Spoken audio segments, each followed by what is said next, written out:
Hello. कैसी हो रश्मि? कौन बोल रहा है? मैं कौन हूँ तुम्हें कभी पता नहीं चलेगा। ये नंबर भी फ्लैश नहीं हो रहा होगा। रश्मि चौधरी कभी ढूंढ नहीं पाओगी मुझे। तुमने मुझे धमकी देने के लिए फोन किया है? नहीं नहीं, धमकी नहीं, शुभचिंतक हूं तुम्हारा। बस एक फरिश्ता समझ लो। ये जो तुम अपने लैपटॉप पे तस्वीरें देख रही हो ना, तुम्हें कैसे पता कि मैं क्या कर रही हूँ? मुझे सब पता है। कहने को तुम एनजीओ वाली समाज सेविका हो, पर हर इंसान की तरह तरक्की की सीढ़ी चढ़ना चाहती हो। और तुम मुझे खरीदना चाहते हो। अब तुम वो सेठ की फैक्ट्री में वो क्या कहते हैं, स्टिंग ऑपरेशन कर लिया। तस्वीरें ले ली चोरी छुपकर। चलो कोई नहीं, तुम जीती, सेठ हारे। अब सेठ की हार कबूल करो और अपना अमाउंट बोल दो, लेकिन हाँ, थोड़ा सोच समझ कर मुंह उतना ही खोलना जितने में दोनों का फायदा हो। थक गया है अपनी बीवी से। दरअसल थक गया है कहना बहुत कम होगा, बल्कि अब उसकी बीवी उसके लिए बर्दाश्त के हद से बाहर हो गई है। ये शादी अब उसके लिए सिर्फ टॉर्चर है। ये बात उसके दिमाग में बैठ गई है। ये औरत खुद से उसके जीवन से नहीं निकलने वाली। उसे उसको निकालना होगा और उसका एक ही तरीका है, उसे अपनी बीवी का मर्डर करना होगा। अब यहां से पूरी कहानी परफेक्ट मर्डर के प्लानिंग के बारे में है। और हाँ, हम कोई सोशल मैसेज नहीं दे रहे, क्राइम नेवर पेज वगैरह। हम सिर्फ ये दिखा रहे हैं कि कैसे ये कैरेक्टर अपने शातिर दिमाग का इस्तेमाल करता है। आशीष, इस कैरेक्टर को निभाने और समझने के लिए मुझे एक्टिंग करने की जरूरत ही नहीं पड़ी। क्यों भाई? क्योंकि इस अजय के कैरेक्टर को खुद से जोड़ पा रहा हूँ मैं। ऐसा लग रहा है मानो इस अजय के कैरेक्टर के नस नस से वाकिफ हूँ मैं। बॉस, मुझसे बेहतर इस रोल को कोई कर ही नहीं सकता। थैंक्स। और सुन, चूंकि तू मेरा दोस्त है इसलिए खुल के बता रहा हूँ, अपना बिल्कुल ना के बराबर बजट। कोई बात नहीं आशीष, बजट नहीं होगा तो भी मैं इस रोल को करूँगा, क्योंकि ये रोल तो लिखा गया ही मेरे लिए। थैंक्स। अच्छा सुन, फीमेल लीड के लिए तू गायत्री को मना लेगा? वाइफ के लिए? हाँ यार, प्रोजेक्ट को वेटेज मिलेगा। और वैसे भी आजकल टीवी पे छाई हुई है तेरी। अरे नहीं यार, वाइफ के रोल के लिए नहीं। उसका मर्डर मैं कैसे कर सकता हूँ?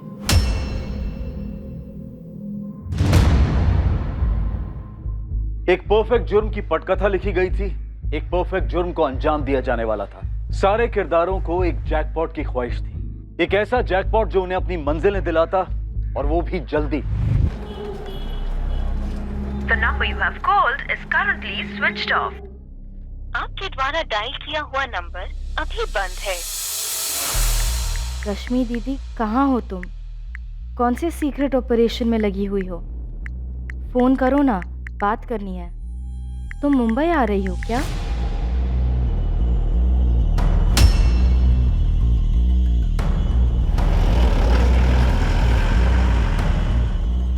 The number you have called is currently switched off. Please try again later. Thank you.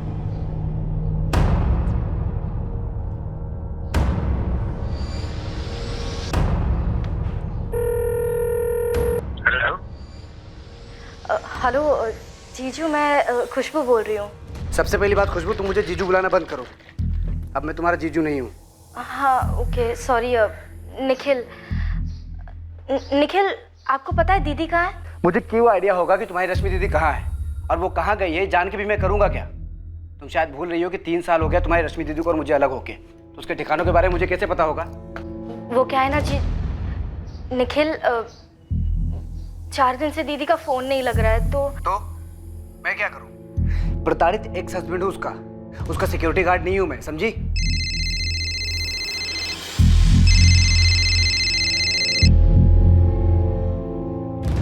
Hello Jaydev uncle, खुशबू बोल रही हूँ। हाँ खुशबू बेटा, कैसी हो? मैं ठीक हूँ। रश्मि दी कहाँ है? रश्मि? मुझे नहीं पता बेटा रश्मि कहाँ है। अंकल, वो आपकी किराएदार है।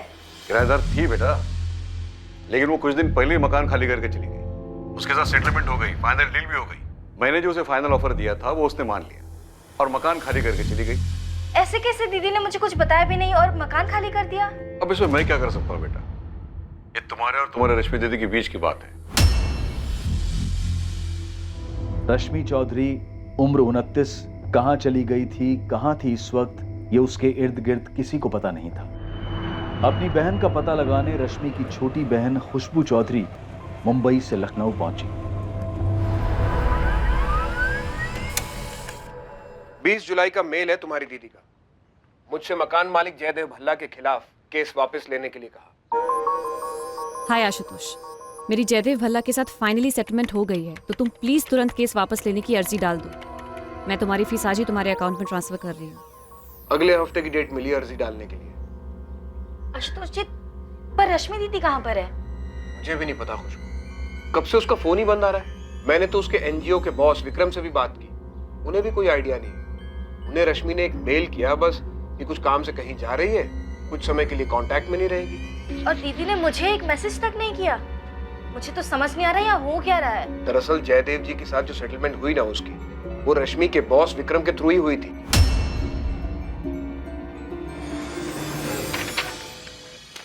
ये रहा रश्मि का ईमेल। हे विक्रम, कुछ बड़ा हाथ लगा है। बड़ा मतलब बहुत बड़ा। अभी ज्यादा नहीं बता सकती। मैं कुछ दिन ऑफिस नहीं आ पाऊंगी। इसमें अच्छा खासा टाइम जाने वाला है। फ्री होकर सबसे पहले तुम्हें फोन करूंगी। 20 जुलाई को ये ईमेल मेरे पास आया। इसे मिलते मैंने रश्मि को फोन किया था, लेकिन उसका फोन बंद हो चुका था। तुम तो जानती हो अपनी बहन को, कैसे किसी काम के सिलसिले में जब भी कहीं जाती है हफ्तों गायब रहती है। लेकिन खुशबू, एक बात तो तय है कि 20 जुलाई को उसने जयदेव भल्ला का मकान खाली कर दिया था। अगर 20 तारीख को दीदी ने जयदेव अंकल का मकान खाली किया तो उसके बाद वो कहाँ रह रही थी? और 23 को मैंने उन्हें फोन किया, उनका फोन बंद आ रहा था। घर खाली करने के बाद वो डायरेक्टली ऑपरेशन पे तो नहीं गई होंगी। उनका सारा सामान कहाँ है? अब खुशबू, ये तो मैं भी नहीं बता सकता क्योंकि फोन बंद था उसका। दीदी का जयदेव अंकल के साथ अचानक सेटलमेंट कैसे हो गया? कुछ अजीब सा लग रहा है। निखिल को नहीं पता दीदी कहाँ है, आपको नहीं पता दीदी कहाँ है, ऐसे कैसे हो सकता है? तुम तो उसकी बहन हो। जब उसने तुम्हें तो कुछ नहीं बताया तो बाकी किसी को बताने का तो सवाल ही नहीं पैदा होता।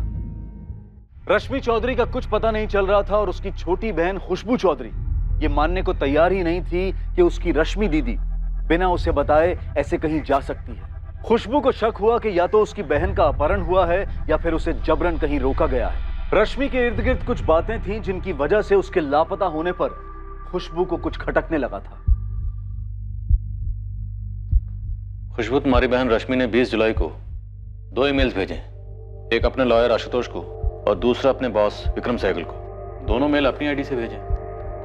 तुम्हें लगता है दोनों फर्जी हैं? ईमेल्स फर्जी हो सकते हैं क्योंकि सर, मैं अपनी रश्मि दीदी को बहुत अच्छे से जानती हूँ। हम दोनों बहनें बहुत क्लोज हैं और इस तरफ फोन बंद करके कहीं चले जाना, वो भी मुझे बिना बताए, ऐसा हो ही नहीं सकता। लेकिन मकान मालिक जयदेव भल्ला ने बताया कि तुम्हारी बहन सारा सामान लेके घर खाली करके कहीं चली गई। अगर मकान खाली किया तो कहाँ गई, और वो भी मुझे बिना बताए? ऐसा नहीं हो सकता, मैं मान ही नहीं सकती। रश्मि पिछले 2 सालों से मेरे मकान नंबर 12 में किराए पर रह रही थी। बगल में मेरे 3 और मकान हैं, वो भी किराए पे थे।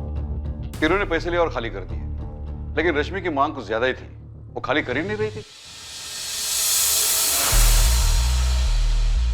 मैं तुम्हारा यहाँ 1 घंटे से इंतजार कर रहा हूँ रश्मि। मैंने बोला था ना जयदीप जी आपसे कि शायद मैं लेट हो जाऊंगी, आप ही जल्दी आ गए। पानी? नहीं, 20 लाख, सिर्फ और सिर्फ 20 लाख। मैं तुम्हें इतना ही दे सकता हूँ, इससे 1 पैसा भी ज्यादा नहीं। जयदेव जी, आपके चारों मकानों पर बिल्डर कम से कम 6 फ्लोर की 2 बिल्डिंग्स बनाएगा और उसने आपको पूरे 60 करोड़ ऑफर किए। गलत बोल रही हूँ? गलत कर रही हो तुम रश्मि, जो खाली नहीं कर रही हो। बाकी तीनों कैसे मान गए 20 में? और मुझे जितने भी पैसे मिले उसे तुम्हें क्या? जमीन मेरी है, तुम सिर्फ किराएदार हो। ये जो आप मेरी जमीनें बोल रहे हैं ना, सीना चौड़ा करके जयदेव जी, मैं उसकी बाल की खाल करके निकाल सकती हूँ कि ये जमीनें हासिल करने में आपने कितनी मुट्ठियां गर्म की। सोशल वर्कर समझ के मैंने तुम्हें मकान किराए पे दिया था, पक्का काउंटर तक नहीं बनाया, और अब तुम मुझे धोखा दे रही हो। कैसा धोखा? सोशल वर्कर है तो क्या हवा में सोएंगे? 1 करोड़ तो मांग रही हो। हाँ कहिए, अभी साइन करती। फिर वही 1 करोड़? तुम गलत कर रही हो रश्मि। जयदेव जी, आपके बाकी सारे मकानों का डील सस्ते में हो गया, आपको ज्यादा पैसे नहीं देने पड़े। मैं तो बस थोड़ा सा ज्यादा मांग रही हूँ, आपके 60 करोड़ में से 1 करोड़। 59 तो फिर भी आपके पास है ना। फिर भी आप ये कह रहे हैं कि मैं आपके साथ धोखा कर रही हूँ। पूरे 1 साल तक रश्मि ने कोर्ट के चक्कर कटवाए मुझे। मैंने कई बार उसके वकील आशुतोष और उसके एनजीओ के बॉस विक्रम से कहा कि सेटलमेंट करवा दे। आखिरकार विक्रम जी ने कुछ 45 लाख में सेटलमेंट करवा दी। तब जाकर उसने सिविल केस वापस लिया, पैसे लिए और मकान खाली कर दिया। 45 लाख? आपने दीदी को 45 लाख दिए और दीदी ने मुझे ये बताया तक नहीं और यूं ही कहीं चली गई। ऐसा कैसे हो सकता है? तुम और तुम्हारी दीदी एक दूसरे को क्या बताती है क्या नहीं बताती है, लेकिन मैं सच कह रहा हूं सर, मेरा सारा पेपर वर्क तैयार है। चाबी हैंड ओवर की रश्मि? इतनी तमीज कहाँ रश्मि में सर। मैं 20 तारीख को पूछने गया था उसे कि चाबी कब दे रही हो।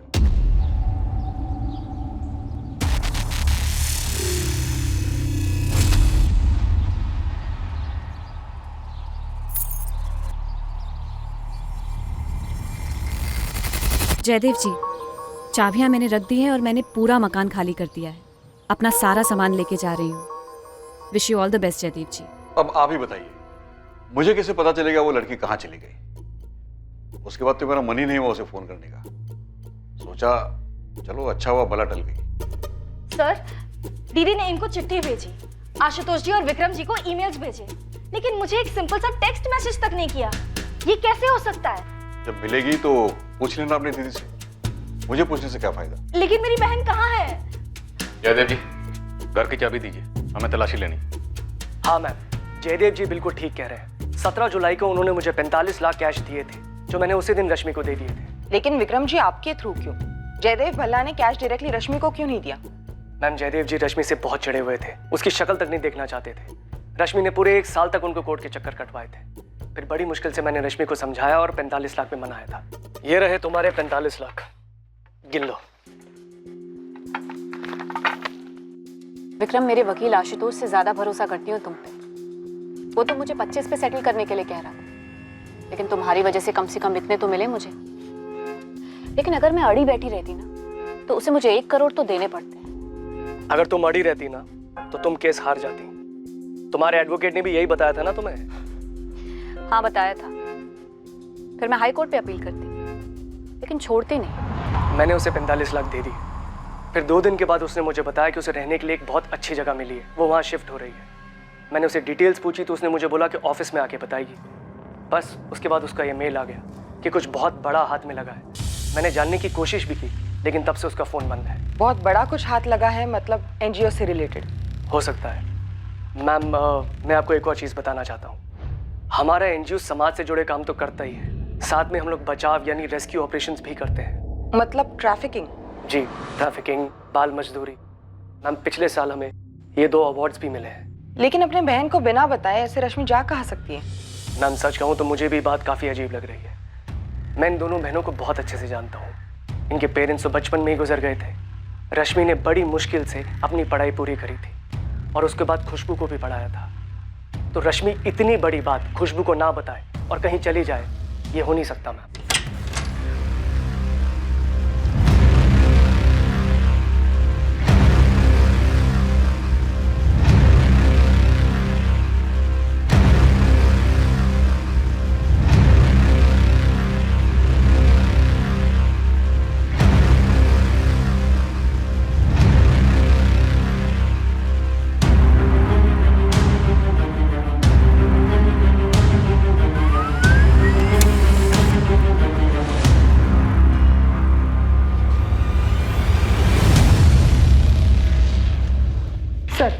रश्मि के फोन की लास्ट लोकेशन उसी के एरिया गिरिधर नगर की थी, जहाँ 20 जुलाई 2017 को उसका फोन स्विच ऑफ हुआ था। फोन स्विच ऑफ होने से पहले उसने किसी स्टेट एजेंट या ब्रोकर को कॉल्स किए थे? सर, मैंने पिछले महीने के सारे कॉल स्कैन किए, लेकिन उसमें किसी ब्रोकर या एजेंट को कॉल नहीं किए गए। दरअसल सारे कॉल्स या तो वकील आशुतोष, विक्रम या खुद के बहन को किए गए थे। लेकिन सर, इसमें एक नंबर है 444891 जिस पर 2 जुलाई को बात हुई थी। ये नंबर निखिल आचार्य का है। उसका मर्डर मैं कैसे कर सकता हूँ? रश्मि का हस्बैंड जो मुंबई में रहता है। रश्मि का हस्बैंड? लेकिन खुशबू ने तो हस्बैंड के बारे में कुछ बताया ही नहीं। सर, 3 साल पहले अलग हुए थे और रश्मि ने इसे भी कोर्ट तक घसीटा था। घरेलू हिंसा का केस किया था इसके खिलाफ। दैट्स राइट मैम, रश्मि का केस मैं ही हैंडल कर रहा हूँ। मैंने उसे समझाने की कितनी कोशिश की कि केस विड्रॉ करो, आगे बढ़ो, जितना मिल रहा है उसमें मान जाओ, लेकिन नहीं। अब केस लंबा खिंचा और पता चला कि बिल्डर ही पीछे हट गया, तो 20 भी नहीं मिलेगा। मैं तो 25 दिलवाने की कोशिश कर रहा था, लेकिन रश्मि का बॉस विक्रम, उसने अच्छी डील करा दी और केस वापस हो गया। और ये डोमेस्टिक वायलेंस वाला केस उसके हस्बैंड के खिलाफ 3 साल से चल रहा है। अब शांति और समझदारी से अलग नहीं हुए रश्मि और निखिल। मैंने कहा भूल जाओ, लेकिन लोग भुला ही नहीं पाते। रश्मि भूलने को तैयार ही नहीं है। वो कहती है कि अगर मैंने केस वापस ले लिया तो उन तमाम औरतों का क्या होगा जो केस लड़ ही नहीं पाती हैं। इसीलिए वो अपने पति निखिल के खिलाफ डोमेस्टिक वायलेंस का केस वापस नहीं ले रही है। एक केस खत्म हुआ और साथ में मिला कैश, और दूसरा केस अभी भी लड़ रही है अपने सेपरेटेड हस्बैंड के खिलाफ। सर कितनी अजीब बात है, ये रश्मि अचानक से गायब हो जाती है किसी को बिना बताए, वो भी 45 लाख मिलने के बाद। सुप्रिया, हो सकता है खुद से गायब ना हुई, किसी ने शातिर प्लानिंग के तहत गायब कराया। ऐसा लगता है उसकी पत्नी गायब नहीं हुई है, वो खुद अपनी मर्जी से कहीं चली गई है। उसने लोगों को तैयार कर लिया है तो वो ये कहेंगे कि कुछ गड़बड़ नहीं है। आखिर पुलिस भी तो कुछ साबित नहीं कर पाती, पर पुलिस लगी रहती है, कहती है बहुत ही बारीक प्लानिंग हुई है, एक परफेक्ट क्राइम की कोशिश हुई।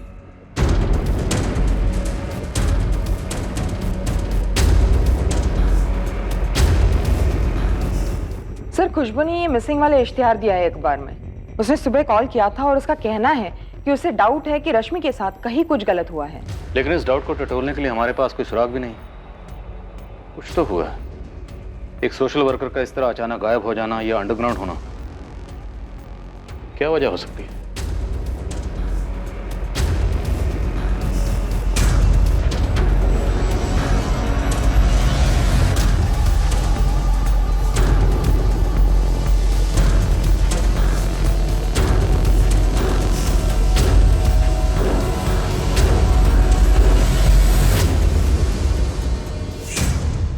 मैंने और मेरे बंदों ने लखनऊ के सभी छोटे बड़े ब्रोकर्स को कांटेक्ट किया, लेकिन किसी के पास भी इस रश्मि चौधरी का ना फोन आया ना कुछ। 45 लाख कैश था उसके पास, छोटी रकम नहीं होती। और खुद से गायब होने की कोई वजह भी तो नहीं थी। और अगर कुछ है भी तो फोन रिकॉर्ड्स में दिख नहीं रहा। मुझे दो बातें समझ में आ रही हैं। पहला तो रोकड़ा कि किसी ने 45 लाख रुपए के लिए इसे गायब कर दिया और मारवार भी डाला, और दूसरा कारण हो सकता है बदला, कि किसी का नुकसान करवाया हो इस एनजीओ मैडम ने। बंदे ने बदला लेने के लिए गायब करवा दिया, मारवार भी डाला। लेकिन उसने लोगों से कहा कि उसे दूसरा मकान मिल गया है, वो शिफ्ट हो रही है। मकान खाली हुआ है मतलब सामान निकला है, पर निकला है तो कब, कैसे और गया कहाँ?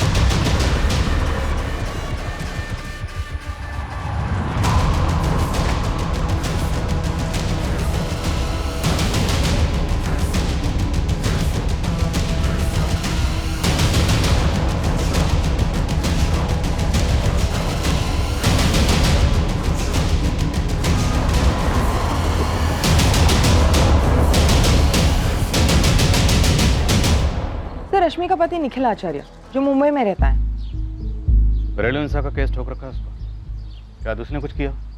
हाँ साहब, वैसे भी कोर्ट केस से छुटकारा पाने के लिए बंदे क्या क्या नहीं करते। मैं काम करता हूँ, मैं अपने अलग अलग बंदों को अलग अलग जगह भेज देता हूँ और आपके कहे हुए हर एंगल पे उन्हें लगा देता हूँ। हाँ, लेकिन पहले ये मकान मालिक गया दे भल्ला और एनजीओ को टटोलते। हाँ, मैं जानता हूँ उस औरत रश्मि चौधरी को, तो मुझे ये भी पता है कि वो कहीं गायब हो गई है। उस औरत रश्मि चौधरी पत्नी है आपकी?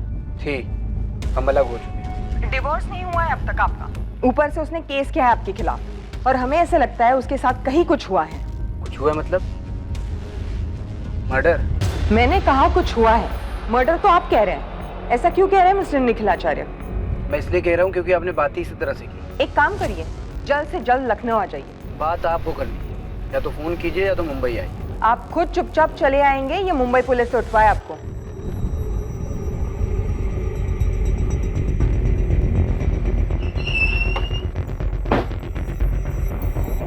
अरे सर, सर सर ऑफिस खोला तो ये हाल मिला इधर। सर वो वहां पर खिड़की भी टूटी है सर, लगता है वहीं से वो आए थे।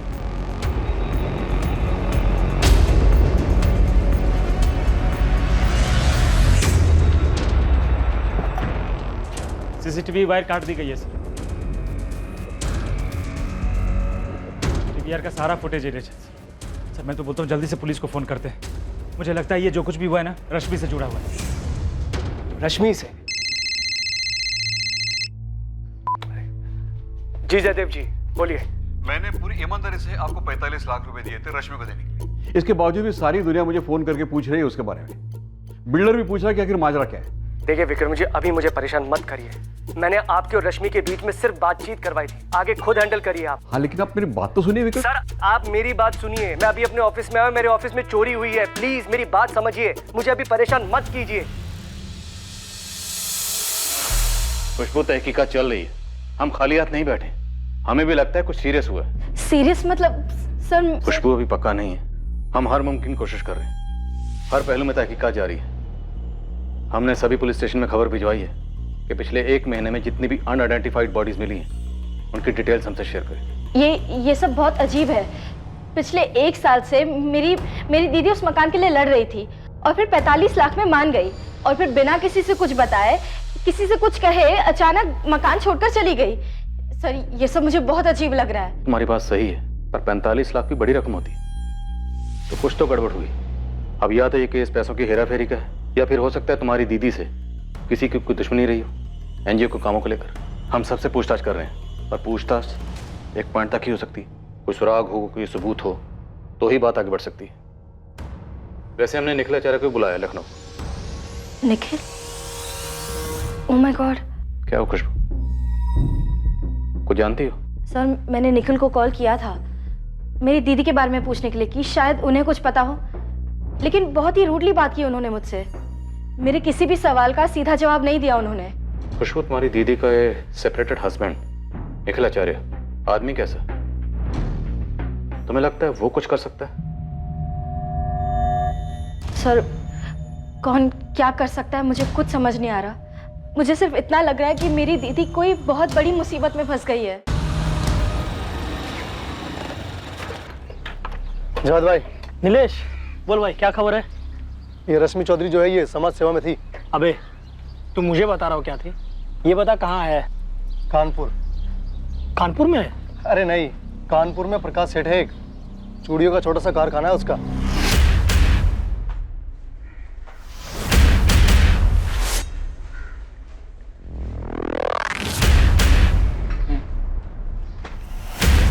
छह महीने पहले तक उसके कारखाने में बच्चे काम करते थे, काफी सारे थे। 6 महीने पहले छापा पड़ा वहाँ? उससे पहले प्रकाश ने खुद सारे बच्चों को वहां से हटा दिया। ये रश्मि जिस एनजीओ के लिए काम करती है, वो लोग बाल मजदूरी के खिलाफ कुछ तो करते हैं, और बच्चों के तस्करी के खिलाफ भी। वही तो इस रश्मि का कुछ कनेक्शन था, जिसकी वजह से प्रकाश सेठ ने बच्चों को निकाल दिया। रश्मि ने कुछ किया? क्या किया वो मालूम नहीं, लेकिन पक्का वो शामिल थी, क्योंकि कई लोगों का नुकसान किया है इस रश्मि मैडम ने। तो इस प्रकाश सेठ का भी काफी नुकसान हुआ होगा, और उसी ने इस रश्मि के साथ कुछ कर दिया होगा। ये प्रकाश को देखना बनता है जावेद भाई।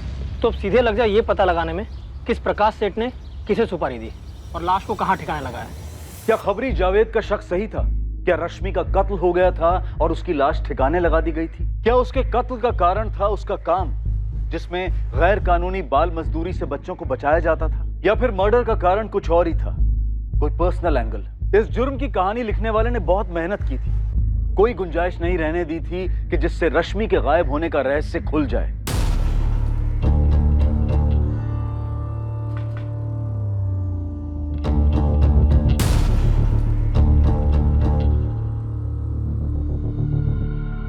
क्या आप लोगों के पास ऐसे कोई इंफॉर्मेशन थी जिसकी वजह से ये चोरी हुई हो? मैम, हमारे तो काफ़ी सारे प्रोजेक्ट चलते रहते हैं, लेकिन कुछ प्रोजेक्ट्स ऐसे होते हैं जो गैर कानूनी एक्टिविटीज़ का खुलासा करते हैं, जैसे बच्चों की तस्करी, चाइल्ड लेबर। अभी इस वक्त ऐसे कौन से प्रोजेक्ट पर काम चल रहा है?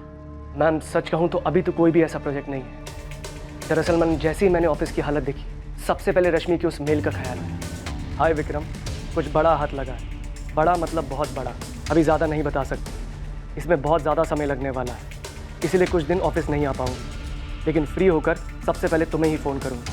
थैंक्स रश्मि। तो आपको ऐसे लगता है कि ये चोरी रश्मि के किसी ऑपरेशन से जुड़ी हो सकती है? जी। लेकिन आपने अभी कहा कि आपको ऐसे ऑपरेशन के बारे में कोई भी इंफॉर्मेशन नहीं है। हाँ, नहीं पता मैडम। दरअसल रश्मि के काम करने का स्टाइल ही कुछ ऐसा है, हमें ऑपरेशन के ख़त्म होने के बाद ही पता चलता है। मैम, रश्मि इस समय मिसिंग है और वो बहुत रिस्क लेती है। हो सकता है चोरी करने वाले को लगा हो कि उससे रिलेटेड कोई इन्फॉर्मेशन या सबूत रश्मि ने यहाँ छोड़े हो। ये चोरी करवाने वाला प्रकाश सेठ हो सकता है, कानपुर का प्रकाश सेठ। प्रकाश सेठ? हाँ मैम, 6-7 महीने पुराना केस है, चूड़ियों की फैक्ट्री है उसकी। रश्मि ने मुझे फोटोज भी दिखाई। और हर यूनिट में भर भर के बच्चे हैं। पूरे इंडिया से पक्का बहुत सारे बच्चे अगवा किए गए होंगे। Good job. एक काम करते हैं, पुलिस को बताते हैं और रेड करवाते हैं। नहीं विक्रम, अभी नहीं। मैं और भी यूनिट्स की जानकारी और ऐसे सबूत इकट्ठा कर रही हूँ, फिर एक साथ सब पे छापा डलवाते हैं। अभी कुछ किया तो बाकी यूनिट्स में बच्चों को कहीं छुपा देंगे। और रश्मि तुम गरम प्रूफ लेकर आई हो अभी। अगर बाद में लेट हो गया, बात लीक हो गई तो? मैं और भी चीजें पता लगा रही हूँ। मुझे सबके सबको अंदर करवाना है। अरे जानवरों जैसा काम करवाते हैं बच्चों से। देखो तुम फिक्र मत करो, देर नहीं होगी और कुछ लीक भी नहीं होगा। पर यह बात लीक हो गई कि रश्मि ने उन पे स्टिंग किया है और रेड पड़ने से पहले रातों रात वहां से सारे बच्चों को हटा दिया गया। इससे तो काफी नुकसान हुआ होगा प्रकाश सेठ का, और इसीलिए शायद उसने रश्मि को मरवा डाला हो। मरवा डाला? मैंने कितनी बार रश्मि से कहा था कि तुम जो भी करती हो पुलिस वालों को और मुझे बताया करो, कहाँ जा रही हो, क्या कर रही हो। पहले कभी रश्मि इतने लंबे अरसे के लिए गायब हुई है? नहीं मैम, कभी भी नहीं। और आज 14 दिन हो गए। और इस ऑफिस में रात में हुई चोरी के बाद मेरा डर और बढ़ गया है मैम। निखिल आचार्य को मिले हो कभी? रश्मि का सेपरेटेड हस्बैंड। विक्रम सर, हमने तो उसके बारे में सोचा ही नहीं। क्या नहीं सोचा? हस्बैंड वाइफ में बहुत टेंशन थी। सॉरी, मैं आपको बताना ही भूल गया। वो क्या बताना था तुम्हें? रश्मि उसे डिवोर्स नहीं दे रही है। 3 साल पहले अलग हुए थे ना वो? जी, लेकिन रश्मि ये चाहती है कि निखिल मान ले कि उसने रश्मि को टॉर्चर किया है, तभी वो उसको डिवोर्स देगी। टॉर्चर? टॉर्चर? थक गया है अपनी बीवी से। दरअसल थक गया है कहना बहुत कम होगा, बल्कि उसकी बीवी अब उसके लिए बर्दाश्त के हद से बाहर हो गई है। ये शादी अब उसके लिए सिर्फ टॉर्चर है। मैं उसके लिए टॉर्चर हूँ? घरेलू हिंसा का केस किया तुम पर? 3 साल से चल रहा है, फैसला नहीं आया अभी। और 3 साल में टॉर्चर तो मेरा होता आया है, और उसके पहले का तो खैर। Phone records. 2 जुलाई को तूने रश्मि को फोन किया था। तो इस फोन कॉल की वजह से आपको लगता है कि मुझे पता है रश्मि कहाँ है? नहीं, खुशबू ने तो कुछ नहीं कहा आपको। रश्मि गायब है, क्या जानते हो उसके बारे में? कुछ नहीं, लेकिन इतना जानता हूँ कि जो औरत अपने पति पर घरेलू हिंसा का झूठा केस डालती है, उसे डिवोर्स देने से इनकार करती है, वो औरत दुनिया में सिर्फ अपने एक्स हस्बैंड को बताएगी कि वो कहाँ है और क्यों गायब हुई। कमाल है। एक चीज होती है इंस्पेक्टर, लॉजिक। एक हकीकत होती है बदला। तुम मुझसे पीछा छुड़ाना चाहते थे, वो डिवोर्स दे नहीं रही थी, ये था लॉजिक। अच्छी पट्टी पढ़ाई उसके वकील ने आप लोगों को। एक्टिंग का भूत था निखिल पर, फिल्मी दुनिया के सपने थे। वो चाहता था कि रश्मि यहाँ का अच्छा खासा करियर छोड़ छाड़ कर उसके साथ मुंबई शिफ्ट हो जाए और वहां जाकर फुल टाइम जॉब करे, ताकि खुद निखिल फिल्म इंडस्ट्री में स्ट्रगल कर सके। सर, यहाँ भी निखिल की कोई स्टडी इनकम नहीं थी। अलग होने का यही कारण? रश्मि को बड़ा अफसोस है कि उसने ऐसे आदमी से शादी की जिसने उसे हर तरह से निचोड़ के रख दिया, फाइनेंशियली, इमोशनली, सब तरह से। और डिवोर्स नहीं दे रही है? जिद्दी है।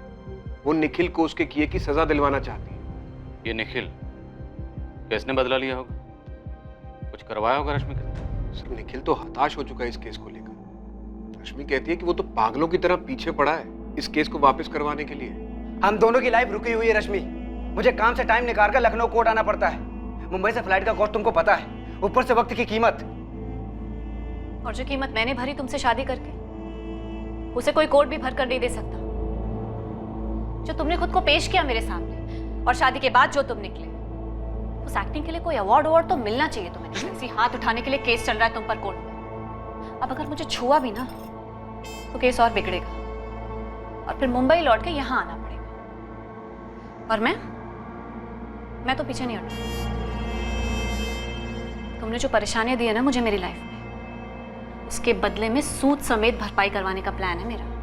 तुम्हारे इंतजार की बर्दाश्त खत्म हो गई जब तुम यहाँ पर कोर्ट हियरिंग के लिए आए, रश्मि के पास गए और उसे गायब करवा दिया। लॉजिक ही लॉजिक। एक तरफा मन घड़त कहानी कभी लॉजिक नहीं होती इंस्पेक्टर।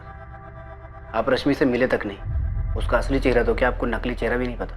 तुम्हें तो पता है, तुम बता दो क्या उसका असली चेहरा? असली सोशल वर्कर दूसरों का भला करते हैं, पर रश्मि सोशल वर्क के जरिए सिर्फ अपना भला देखती है। जैसे ही कोई पावरफुल आदमी मिलता, उसके कंधे पर सीढ़ी लगाकर चढ़ने लगती है। सीढ़ी तो तुमने लगाई थी शादी के बाद उसके कंधे पर। अच्छा, आप चश्मदीद गवाह हैं।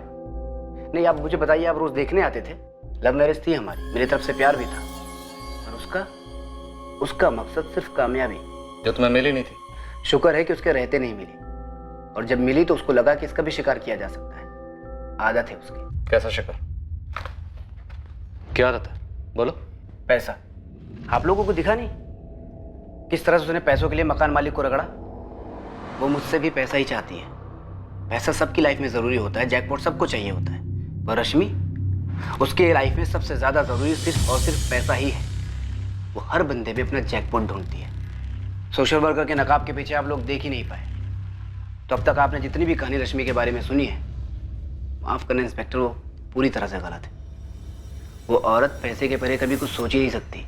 हमारी शादी सिर्फ 1 साल की थी रश्मि, इसलिए डोमेस्टिक वायलेंस का तुम्हारा झूठा केस पुलिस को सच्चा लगा और कोर्ट में भी तुम्हारा पल्ला भारी पड़ा। तुम अपना पल्ला छुड़ा सकते हो, जेब हल्की कर दो। फिर पैसा? निखिल, जब हम अलग हुए थे तब बात अलग थी। तब मैं 1 लाख में सेटल करने के लिए रेडी थी, पर तुमने कहा नहीं। फिर 3 साल बाद मैंने 2 का ऑफर किया, फिर नहीं। अब तुम 3-4 शोज करते हो, पॉपुलर हो, इनकम भी काफी अच्छी है। 10 लाख से नीचे क्या लूंगी? इनफैक्ट ये भी कम है। अरेंज कर दो, मैं केस वापस ले लूंगी। मेरे पास इतने पैसे नहीं है निखिल, मुझे तुम्हारा पर एपिसोड रेट मालूम है, और तुम महीने में कितने एपिसोड्स करते हो वो भी मालूम है, और तुम्हें मालूम है कि मेरी कैलकुलेशन कितनी स्ट्रांग है। तुमने हमेशा कैलकुलेशन ही किया है, रिश्तों में भी सिर्फ कैलकुलेशन। क्यों की मैंने तुमसे शादी? तुमने शादी एक सीढ़ी के लिए की थी निखिल, मतलब मैं। तुम मेरा यूज करते हुए मुंबई में अपना करियर बनाना चाहते थे, और जब ऐसा नहीं हुआ तुमने मुझे छोड़ दिया। छोड़े जाने का दर्द बहुत होता है निखिल। मैं उसे 10 लाख दे सकता था सर, लेकिन मैंने उसे कभी टॉर्चर किया ही नहीं, ना ही कभी हाथ उठाया, तो किस बात के पैसे देता? मैंने अपनी लाइफ में बहुत स्ट्रगल किया है सर। न जाने कितने ऑडिशन में रिजेक्ट हुआ, भूखे पेट सोया, तब जाके इस मुकाम तक पहुंचा हूं। मेरा पैसा खून पसीने का है सर। अब तुम अपनी स्ट्रगल को ढाल बनाकर फिल्मी कहानी सुना रहे हो? कोई फिल्मी कहानी नहीं है सर, यही सच है। हकीकत बयां करने के लिए उसकी पत्नी है नहीं, तो स्टोरी बनती है सिर्फ अजय की। वो जो कहता है उनके बीच जो हुआ वो सच बन जाता है। पुलिस अजय को क्वेश्चनिंग के लिए बुलाती है। वो जानता है कि पुलिस जाहिर तौर पे उस पर शक करेगी, लेकिन अजय पूरी तरह तैयार है। शातिर खिलाड़ी भी है सर। पूरा चांस है कि वो खुद कहीं छुप कर बैठी हो, क्योंकि उसको पता है कि उसके गायब होने से कई लोगों पर शक होगा, और जब शक होगा तो पुलिस उन्हें टटोलेगी, जिससे उनके पुराने पाप भी बाहर आएंगे। उनके इसी डर का फायदा उठाकर वो उनसे पैसे निकलवा रही होगी सर। तुम्हारी बातों से ऐसा बिल्कुल नहीं लग रहा कि तुम एक ऐसी औरत की बात कर रहे हो जो कभी तुम्हारी बीवी रह चुकी। ऐसा लग रहा है जैसे किसी स्क्रिप्ट की चालबाज और धोखेबाज औरत के बारे में बात कर रहे हो। हाल फिलहाल में कोई स्क्रिप्ट पढ़ी है क्या? फिल्में जिंदगी का आईना होती हैं सर। एक स्क्रिप्ट में मैंने एक लाइन पढ़ी थी कि पैसों की खुशबू मुर्दों को भी जिंदा कर सकती है। पैसा कुछ भी करवा सकता है सर। थोड़ा ड्रामेटिक है, पर सच छुपा हुआ है इस लाइन में। 45 लाख कैश थे उसके पास, लेकिन हमने कहीं देखा नहीं है सर। ये तो हमें मकान मालिक जयदेव भल्ला ने बताया, लॉयर आशुतोष ने भी बताया, और विक्रम का भी यही कहना है। निखिल और रश्मि की कहानी भी हमें वकील आशुतोष ने सुनाई, जैसे निखिल ने सुनाई, पर हकीकत क्या है ये देखने के लिए हम कहीं भी मौजूद नहीं थे। सर 45 लाख की खुशबू बहुत तगड़ी होती है, किसी से भी कुछ भी करवा सकती है, जैसे निखिल ने कहा। राइट, मुर्दों को भी जिंदा कर सकती है। हे गायत्री। निखिल, सब ठीक है ना? हाँ सब ठीक है। अच्छा, बेबी ज्यादा प्रॉब्लम तो नहीं हुई? ना ना, हो गया आराम से सब। लेकिन रश्मि है कहाँ? स्क्रिप्ट में ये डायलॉग पुलिस का है, तुम्हारा नहीं है, और गर्लफ्रेंड ऐसे सवाल नहीं पूछा करते। सर इस निखिल का मुंबई और लखनऊ का बैकग्राउंड निकलवाती हूँ। मुंबई पुलिस की हेल्प लो। बात शुरू है सर। मुझे लगता है इस एनजीओ के विक्रम से एक बार और क्वेश्चन करना चाहिए। कोई टिप? सर एनजीओ उसका है, लेकिन उसे रश्मि के ऑपरेशन के बारे में कुछ भी नहीं पता। और दूसरी बात, ये ऑफिस में जो चोरी हुई है, मुझे लगता है रश्मि के गायब होने से जुड़ी हो सकती है। शायद पहले के किसी केस से रिलेटेड हो। मैं चूड़ी फैक्ट्री के मालिक प्रकाश सेठ को कॉल करता हूँ, जिस पर रश्मि ने स्टिंग किया था। तुम निखिल और विक्रम पर लग जाओ। सुप्रिया, क्या तुम्हें लगता है कि रश्मि का मर्डर कर दिया गया है और उसकी लाश कहीं छुपा दी गई है? सर पॉसिबिलिटी तो है, लेकिन अगर ऐसा हुआ भी है तो लाश जयदेव भल्ला की मकान नंबर 12 में नहीं हो सकती, क्योंकि मैंने उस घर का कोना कोना छान मारा है। सर मैं मानना नहीं चाहूंगी कि मर्डर हुआ है, लेकिन उसका हवा हो जाना इतने अच्छे तरीके से प्लान है। डिटेल्स देखिए सर, दरवाजे पे एनवेलप में चाबी और जयदेव भल्ला को वो चिट्ठी। सर फिर वो 2 ईमेल्स, एक लॉयर आशुतोष राय को और दूसरा ईमेल बॉस विक्रम सहगल को। पूरा घर खाली करके गायब हुई, लेकिन घर का वाईफाई डिस्कनेक्ट नहीं किया। किसी ने रश्मि को घर में मार दिया। फिर उसी के वाईफाई से, उसी के ईमेल से वो दोनों मेल्स भेजे। गायब हुई है, गायब करवाया है या मर्डर हुआ, लेकिन जो भी हुआ उसके पीछे मुझे एक ही मोटिव लगता है, पैसा। पर क्या वाकई पैसा इस केस का मोटिव था? वो 45 लाख रुपए जो रश्मि को बतौर भरपाई मिले किराए का मकान छोड़ने के लिए, या इस केस का कोई ऐसा पहलू था जिसका साया भी अब तक केस पर पड़ा नहीं? बहुत जल्द एक और राज सामने आया, पर क्या ये सब कुछ चौंकाने वाला था?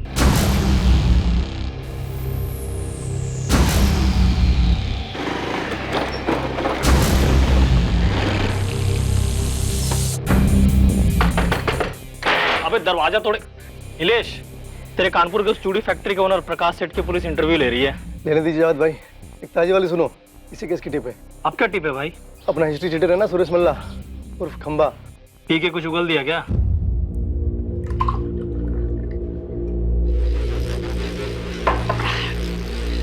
देख, मेरे को बताने में कोई शर्म नहीं, कोई झिझक नहीं, पर मैं तुझे बताऊंगा भी ना, तू कुछ कर नहीं सकता। अबे साले बताना, मेरे को पैसे मिलेंगे टिप के। Pen drive.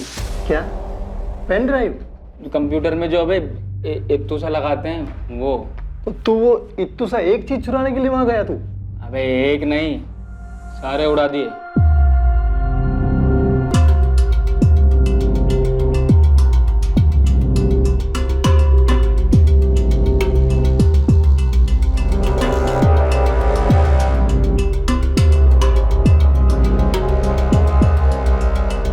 वो कीमती होते क्या? नहीं बे, उसके अंदर जो जानकारी होती है ना वो कीमती होते हैं।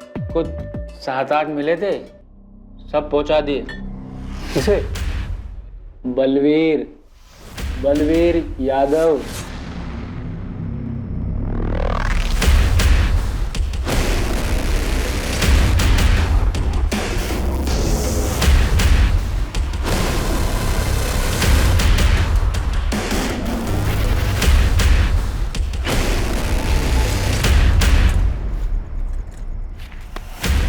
जो भी थे सब उठा लाए बलवीर भाई। चल निकल यहाँ से। ये बलवीर तो नगर सेवक लक्ष्मण व्यास का खास है ना?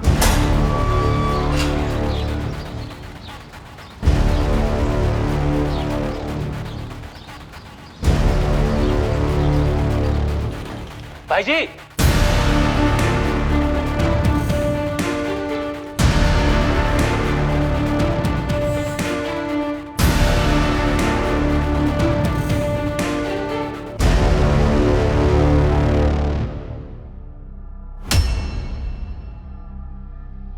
छह महीने पहले की बात, अब जाने दीजिए ना सर। मेरी फैक्ट्री में अब एक भी बच्चा नहीं है।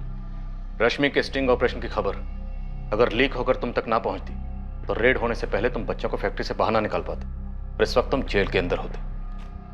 सुपारी किसे दी, लाश कहां फेंकोई? रुके रुके सब, आप तो कुछ भी बोले चले रहे हैं।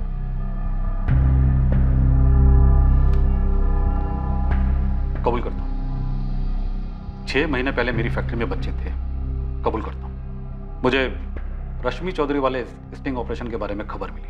अब ये मत पूछिएगा कि खबर कैसे मिली। कैसे मिली? जब मुझे खबर मिली तो मेरे आदमियों ने रश्मि चौधरी को फोन लगाया, धमकाने के लिए नहीं, समझाने के लिए। अब सेठ की हार कबूल करो और अपना अमाउंट बोल दो, लेकिन हाँ थोड़ा सोच समझ कर। मुंह उतना ही खोलना जितने में दोनों का फायदा हो। 5 लाख। अरे रश्मि, छोटा बिजनेस है, 5 नहीं हो पाएगा, 3 पे डन करते हैं। ठीक है 4।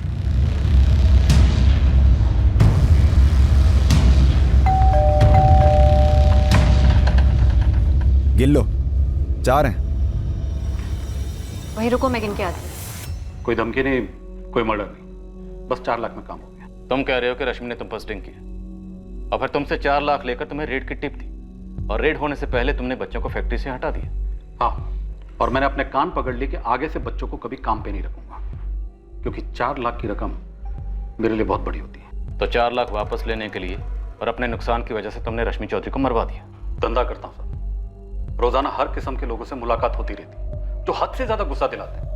अब सबको मरवाता फिर साहब, मैं छोटा मोटा सीधा साधा धंधा करता हूँ। ये धमकी देना, ये मरवाना मेरे बस की बात नहीं है। बकवास है सर ये। रश्मि ने खुद अपने स्टिंग का लीक करवाया और उसके पैसे लिए। सर आपको गलत इन्फॉर्मेशन मिली है। विक्रम सर, ये लोग दीदी को ढूंढ नहीं पा रहे, इसलिए सारी अनाप शनाप बातें सामने लाकर दीदी को गलत ठहराकर उनका नाम खराब करना चाहते हैं। हम अपनी ओर से कुछ नहीं कह रहे, तहकीकात में जो सामने आ रहा है हम वही कह रहे हैं। और सिर्फ प्रकाश सेठ नहीं, तुम्हारी दीदी के सेपरेटेड हस्बैंड निखिल ने खुद हमें बताया कि तुम्हारी दीदी केस वापस लेकर डिवोर्स देने के लिए 10 लाख रुपए मांग रही थी। और आपने मान लिया? सर आप एक बार मुंबई जाइए, आपको पता चलेगा कि ये जो निखिल आचार्य है ये एक्ट्रेस गायत्री का बॉयफ्रेंड है, और जब तक मेरी दीदी उसे डिवोर्स नहीं दे देती वो गायत्री से शादी नहीं कर पाएगा। ये बात बताई उसने आपको?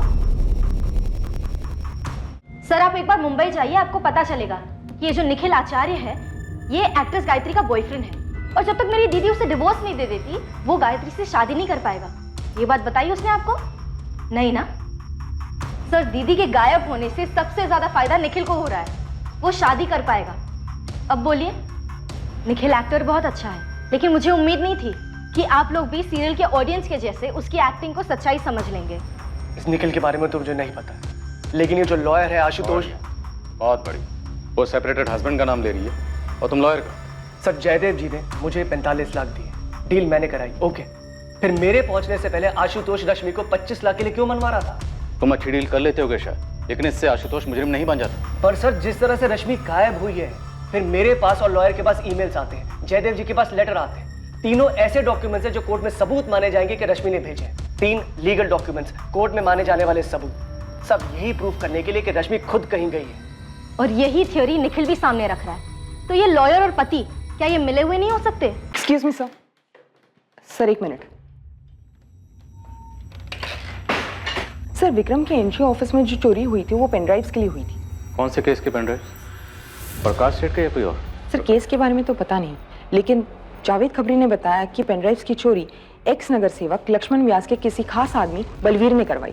रश्मि ने एक्स नगर सेवक लक्ष्मण व्यास पर भी स्ट्रिंग किया था। इन पेनड्राइव्स में उसकी तस्वीरें और वीडियोस हो सकते हैं। तुम्हारी थ्योरी में दम तो है। निखिल और इस एडवोकेट आशुतोष की मिली भगत। शायद आशुतोष को रश्मि से पैसे चाहिए थे और इस निखिल को छुटकारा। सर दूसरी खबर मुंबई से। निखिल पटेल? सर मुंबई पुलिस की खबरी का कांटेक्ट है जीवन के सफर में, मतलब हाँ वो उसके शूटिंग के सेट पर। भाई इसमें मेरा नाम नहीं आएगा, मेरी नौकरी चली जाएगी यार। अरे नहीं आएगा यार, तू बोला। चक्कर है निखिल और उस हीरोइन गायत्री का। ये रश्मि को गायब करने में कोई हाथ है क्या? इतना तो नहीं मालूम, लेकिन भाई वो अपने डायरेक्टर है ना आशीष भाई, वो एक वेब सीरीज बना रहे हैं, परफेक्ट मर्डर द मिस्ट्री नाम। फुल फाड़ स्टोरी है। स्टोरी बाद में सुना, पहले काम की बात बोल। काम की बात बोल रहा हूँ भाई। वो वेब सीरीज के स्टोरी में हीरो अपनी पत्नी का मर्डर कर देता है। निखिल ने जब स्टोरी पहली बार सुनी थी ना, तो उसने बोला कि ये मैरिज लाइफ की स्टोरी है, इसको मुझसे बेहतर कोई नहीं कर सकता। इस केस के घोड़े कहाँ कहाँ दौड़ रहे हैं? रश्मि ने लक्ष्मण व्यास पर क्या स्ट्रिंग किया होगा, और ये निखिल किसी स्क्रिप्ट की कहानी असली जिंदगी में जी रहा है। सारे आइडियाज उसको वहीं से आ रहे हैं क्या? क्या यार निखिल, तूने बोला तो तू करेगा, स्टोरी तेरे लिए लिखी गई है। आई एम सॉरी आशीष, ये स्टोरी मेरी लाइफ के बहुत करीब लग रही है, मुझसे नहीं हो पाएगा यार। ठीक है, तुझसे जबरदस्ती एक्टिंग तो नहीं करवा सकता ना। चल निकलता हूँ, बाय।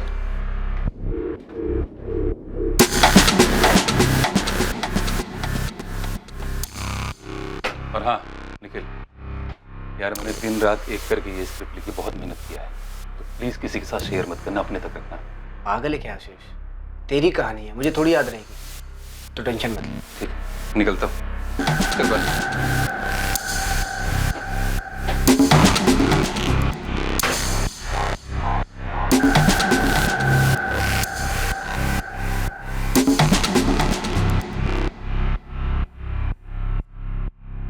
क्या एक फिल्म की कहानी की तरह परफेक्ट क्राइम को अंजाम देने के बाद परफेक्ट तरीके से सुराग मिटाए गए?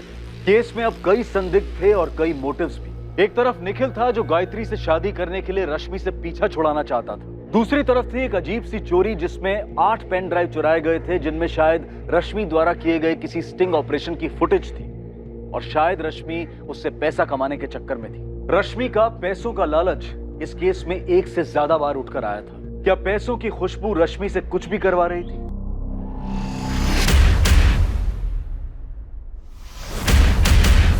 रश्मि चौधरी की जिंदगी से जुड़े सभी लोग अब संदेह की रडार में हैं, जहां उसके अतीत, उसके वर्तमान सबको इन्वेस्टिगेट किया जा रहा है और हर व्यक्ति की तहकीकात में जुर्म करने का एक मुमकिन कारण सामने आने वाला था। इनमें से ऐसा कौन था जो रश्मि के गायब होने का कारण था? क्या यह मर्डर था, किडनैपिंग थी या फिर कुछ और? विक्रम सहगल, रश्मि मेरी क्लाइंट है, मैं उसके साथ कुछ गलत करवाने के बारे में सोच भी नहीं सकता।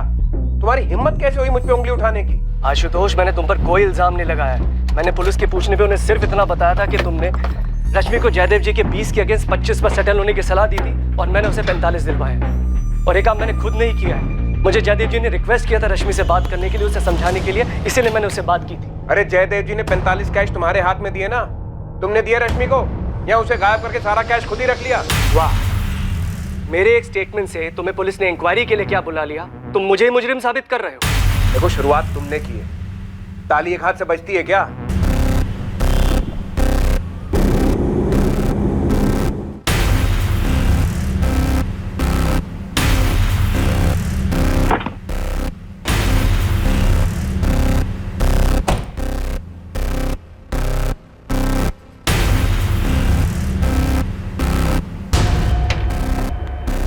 निखिल, मुझे तुमसे बात करनी है। सचिन, बाहर जाओ और सेट पे कह दो कि निखिल सर को आने में थोड़ा टाइम जाएगा। वो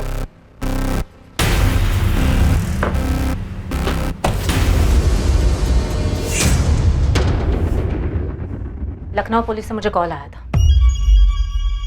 लखनऊ पुलिस ने तुमको फोन क्यों किया?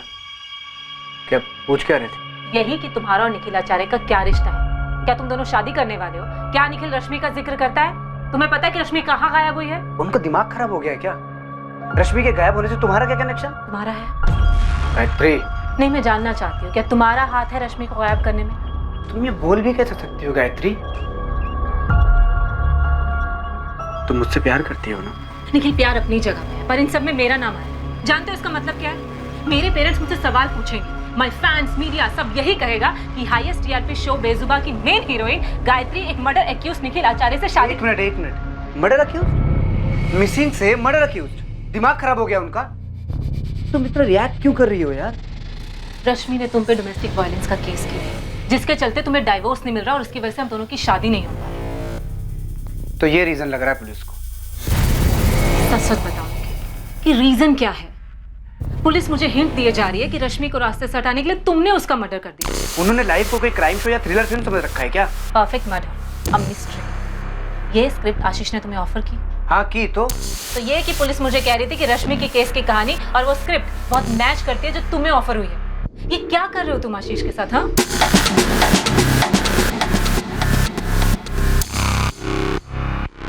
निखिल, पुलिस ने मेरी परफेक्ट मर्डर मिस्ट्री वाली स्क्रिप्ट मेल करने को कहा है। और कुछ पूछा?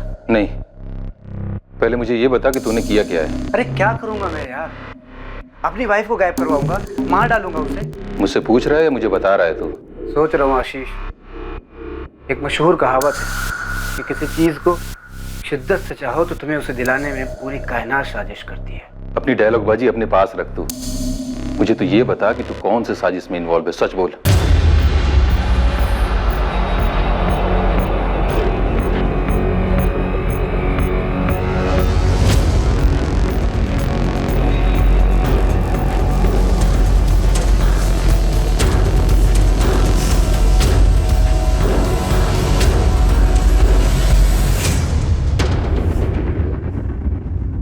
राकेश, तुम्हारे पास कोई पक्का सबूत है जो साबित कर सके कि एक्स कॉर्पोरेटर लक्ष्मण व्यास का हाथ हो सकता है रश्मि चौधरी मिसिंग केस में? सर, कोई पक्का सबूत तो नहीं, पर रश्मि ने अपने बॉस विक्रम को एक ईमेल भेजा था जिसमें उसने लिखा था कि वो किसी बड़े ऑपरेशन पर है। और सर, लक्ष्मण व्यास काफी बड़ा है। हम दोनों को मुसीबत में डाल सके जितना बड़ा है।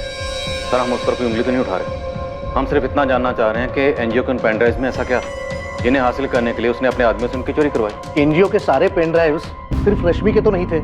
तुम एक काम करो, एनजीओ के मालिक विक्रम को गर्मी दो, कुछ निकल आएगा। कोई फायदा नहीं, माजरा रश्मि को लेकर ही। और सर, वो रश्मि की छोटी बहन खुशबू, मीडिया और सोशल मीडिया दोनों जगह यही कह रही है कि रश्मि का गायब होना एक साजिश है। सर, उंगली हम पर भी उठ रही है। ये रश्मि कोई दूध की धुली तो नहीं थी? बिल्कुल सर, लेकिन गायब अब पूरे चांसेस हैं कि मारी गई। हमें लक्ष्मण को ऐसे पूछताछ के लिए लेना है मानो इनफॉर्मल सी बात हो रही है। एकदम आराम से राकेश, और तुम डायरेक्टली कुछ मत करना, मैं बात करता हूँ लक्ष्मण से। तुम बाकी संदिग्धों पर जोर लगाओ। Yes sir.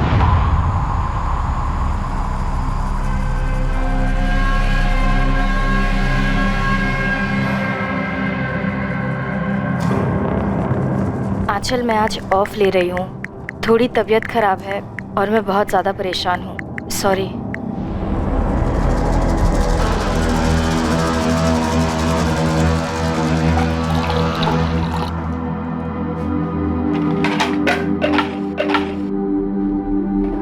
दीदी, एक तो आप अकेले रहती हो, ऊपर से ये पंगे लेती रहती हो। 2 साल पहले तक मुझे तेरी फिक्र रहती, अकेले मुंबई में कैसे होगा, और अब तू? दीदी, मैं मुंबई में एक ट्रैवल एजेंसी में जॉब करती हूँ, सर्विस सेक्टर, और आपका एनजीओ लोगों पे रेड करता है। पता नहीं कितने दुश्मन बन गए होंगे। होता है यार, ये काम ही कुछ ऐसा है, अब क्या कर सकते हैं। मैं आपसे कहना चाहती थी कि ये जो जयदेव है वो सब अपना अपना फायदा देखते हैं खुशबू। लाइफ में बहुत ज्यादा आदर्शवादी बनो ना तो लाइफ आगे बढ़ती नहीं है। कड़वा सच तो ये है कि तुम्हें कोई तुम्हारी ईमानदारी और वैल्यूज के लिए पे नहीं करता है। तुम्हें वही पेमेंट मिलती है जो तुम डिजर्व करते हो, और तुम क्या डिजर्व करते हो सिर्फ तुम डिसाइड करते हो। एक सोशल वर्कर से ऐसी बातें सुनना, गलतफहमी है लोगों को सोशल वर्क के बारे में। ये भी एक करियर है, प्रोफेशन है। हम कोई संत महात्मा नहीं है कि फल फ्रूट खा के जिंदगी बिता देंगे। हमें भी अपनी दाल मखनी चाहिए। तो लो ना, जयदेव अंकल जो ऑफर दे रहे हैं वो ले लो। वो कोई बुरी रकम नहीं है, 20 लाख। बुरी नहीं है से काम नहीं चलता खुशबू, रकम अच्छी होनी चाहिए, और 1 करोड़ बहुत अच्छी रकम। इतने पैसों का क्या करोगी? हम दोनों यूएस और यूरोप घुमाएंगे, फिर इस पैसे को मल्टीप्लाई करेंगे, फिर 1 और करोड़ बनाएंगे, क्वीन साइज लाइफ बिताएंगे यार। आपकी इज्जत की वजह से आपको कुछ हो गया ना तो? कुछ नहीं होगा खुशबू, तू डर मत। ये जयदेव जी भी ना बेकार में इतने लालची बन रहे। पता है उन्हें पूरा 60 करोड़ मिल रहा है और उसमें से 1 करोड़ मांग रही है, उसमें भी इतना झिक-झिक कर। वैसे दीदी, झिक-झिक तो आप भी कर रही है अपने डिवोर्स वाले केस में। छोड़ दो ना निखिल को, क्यों खींच रही हो? नहीं खुशबू, ये जो लोग कहते हैं ना मूव ऑन करो, आगे बढ़ो, पिछला सब कुछ भुला दो वगैरह वगैरह, ये सारी अच्छी अच्छी बातें तब काम नहीं करती हैं जब आपके साथ भयंकर चीटिंग की गई हो, जो निखिल ने मेरे साथ की। उससे तो मैं सूद समेत वसूली करूंगी। ये अच्छी बातें और कहावतें सिर्फ ग्रीटिंग कार्ड्स, फॉरवर्ड्स और ऑफिस के सॉफ्ट बोर्ड पर जचती हैं, असली जिंदगी में नहीं खुशबू, याद रखो। रश्मि कोई आसानी से मानने वालों में से नहीं है। आसान नहीं है उसके साथ डील करना। अगर मैं 25 की जगह 75 में भी समझौता कराता तब भी वो हाँ नहीं करती। पर वो तो 45 में मान गई। ऐसा आपसे जयदेव जी और विक्रम ने कहा ना, खुद रश्मि ने तो नहीं कहा। तो जयदेव जी और विक्रम झूठ बोल रहे हैं? ये तो आप पता कीजिए सर। मैं सिर्फ इतना बता सकता हूँ कि रश्मि के दोनों केसेस मैं ही हैंडल कर रहा हूँ। एक जयदेव जी के खिलाफ, दूसरा उसके पति के खिलाफ। दोनों केस रगड़ रहे हैं। मैंने समझौते की सलाह दी, लेकिन रश्मि मानने को तैयार नहीं है। मेरे लिए तो सही है, मुझे तो दोनों केसेस की फीस मिलती रहेगी। फिर भी मैंने बड़ी ईमानदारी से उससे बात की थी। निखिल वाले केस की हियरिंग अगले महीने की 4 तारीख को है। जयदेव जी वाले केस की हियरिंग जल्द से जल्द करवाने की कोशिश कर रहा हूँ। लेकिन रश्मि, जयदेव जी 25 के आगे मानेंगे नहीं। आप मेरी तरफ हो या जयदेव जी की? खुद के वकील पर भरोसा नहीं है तुम्हें? तो फिर बार बार मुझे जयदेव जी के बेकार से ऑफर को कबूल करने के लिए क्यों कह रहे हैं? वैसे ही निखिल के खिलाफ केस वापस लेने के लिए कह रहे हैं, क्यों? इसमें आपका क्या फायदा है? मेरा फायदा? रश्मि, अगर दोनों केसेस सेटल हो जाते हैं तो मेरे हाथ से 2 केसेस जाएंगे भी तो सही। मतलब 2 केसेस की फीस जो तुम मुझे बराबर देती आई हो। वैसे वो जयदेव जी कितना दे रहे हैं आपको मुझे 25 में मनवाने के लिए? मैं सिर्फ तुमसे फीस ले रहा हूँ रश्मि। क्या क्या सोचती रहती हो तुम? इतना भी याद रखो कि तुम्हारे जैसे सैकड़ों केसेस में आज तक कोर्ट ने क्या फैसला सुनाया है पता है? कोर्ट जयदेव जी से कहेगा कि रश्मि के लिए दूसरा किराए का मकान ढूंढो, 1 साल, 2 साल, 3 साल का किराया दे दो, और तुम्हें अब भी मकान खाली करने के लिए कहेगा। मैं 1 करोड़ के नीचे कुछ भी नहीं लेने वाली। अरे ऐसी जिद से कोई बात सेटल होगी ही नहीं। और निखिल वाले केस में भी वही रवैया है तुम्हारा। निखिल कितना दे रहा है आपको? देखो, तुम मुझ पे इल्जाम लगा रही, फिर भी याद रखो मैं तुम्हारा वकील हूं। मैं तुम्हें कभी कोई गलत एडवाइस नहीं दूंगा। तो फिर बार बार मुझे किसी भी चीज पे समझौता करने के लिए मत कहो। जयदेव जी से 1 करोड़ रुपए निकलवाओ और उस निखिल को जेल भिजवाओ। इसके बाद जब जयदेव जी और विक्रम ने कहा कि वो 45 में मान गई है, तुम्हें यकीन नहीं कर पाया सर। मतलब कैसे करता? तो तुमने पुलिस कंप्लेंट क्यों नहीं की? जब रश्मि से बात नहीं हुई, सिर्फ उसने एक ईमेल भेजा कि जयदेव भल्ला के खिलाफ केस वापस ले लो। सर, किस बात की कंप्लेंट करता? वो मेरी क्लाइंट है, उसकी मर्जी, उसकी बात तो मुझे माननी पड़ती। और बात तो तुम्हारी हुई नहीं, ना वो तुमसे मिली, ना फोन किया, सिर्फ एक ईमेल भेजा। सर सच कहूं तो उस वक्त मुझे लगा ही नहीं था कि कुछ गड़बड़ हो सकती है। मुझे लगा कि विक्रम ने मना लिया होगा रश्मि को। वो तो बाद में जब उसकी बहन ने शिकायत की तब जाके पता चला कि रश्मि ने अपनी बहन को ही 45 लाख की डील के बारे में नहीं बताया और ना ही उस खुफिया मिशन के बारे में। तो मुझे लगा कि कुछ गड़बड़ है। क्या उसका मर्डर हुआ? वकील मैं हूं सर, ये सवाल तो मुझे आपसे पूछना चाहिए। हम भी जज नहीं, जब तक सबूत सामने नहीं होगा हम कैसे कुछ कह सकते हैं? तो मैं उम्मीद करता हूं कि आप जल्दी से कुछ कह पाए, लेकिन इतना बता दूं कि आप अपनी संदिग्ध की लिस्ट से मुझे निकाल दीजिए। अगर आपको ऐसा लग रहा है कि मैं लालची हो गया और मैंने पैसों के चक्कर में अपने क्लाइंट को कुछ कर दिया है तो आपको गलत लग रहा है। मुझे इस पूरे समझौते का 10% मिलने वाला था और मैं उतने पैसे से खुश था। ये तो तुम कह रहे हो, अब वाकई में खुश थे या नहीं थे ये बताने के लिए इस वक्त रश्मि तो यहाँ नहीं। तो आप ढूंढिए रश्मि को।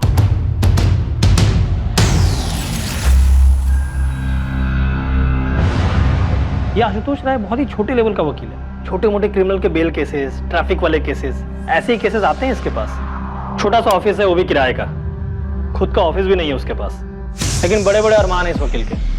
पिछले 10 साल से है मैदान में, बड़े बड़े क्रिमिनल केसेस लेना चाहता है, लेकिन कोई उसे केस देता ही नहीं है। तो रश्मि को इस वकील में ऐसा क्या दिखा? रश्मि के डोमेस्टिक वायलेंस केस में ऐसा क्या था? और ये सेटलमेंट 10% बोल रहा है, मतलब 25 लाख पे 2.5 लाख। अब उसके लिए तो जैकपॉट ही होगा ना। जयदेव और विक्रम बोल रहे हैं कि 45 लाख थी, तो जैकपॉट डबल। सर, लक्ष्मण व्यास के ऑफिस से कॉल था, मिलकर बात करने की परमिशन दी है। गुड। उन पेनड्राइव्स में क्या था, कुछ पता चला? अभी तक तो नहीं साहब, लेकिन पक्का कोई एटम बम होगा जो इस लक्ष्मण पे फटने वाला था। हो सकता है रश्मि चौधरी से ब्लैकमेल कर रही हो। अजीब शख्सियत है, एक तरफ समाज सेवा, दूसरी तरफ मेवा। रश्मि चौधरी को गायब हुए अब पूरा 1 महीना बीत चुका था। इन्वेस्टिगेशन टीम अब यही मानकर चल रही थी कि वो अपने हालात की विक्टिम थी, जिसमें कई लोग थे जिन्हें रश्मि की गैर मौजूदगी से फायदा हो सकता था। और अब एक नए एंगल को टटोला जा रहा था, ये पता करने के लिए कि क्या सच में रश्मि चौधरी की हत्या कर दी गई थी। शैलेश, रश्मि किस चीज पर काम कर रही थी? पूरी संभावना है सर, इस रश्मि ने लक्ष्मण व्यास पे कोई स्टिंग किया था, तभी वो लोग पेनड्राइव के पीछे पड़े थे।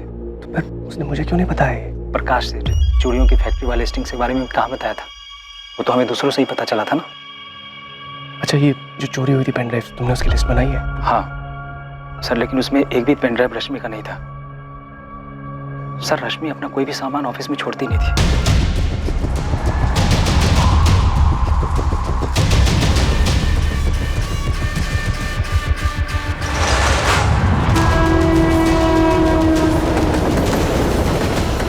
सर, मैंने पूरी स्क्रिप्ट पढ़ी है, the perfect murder, a mystery.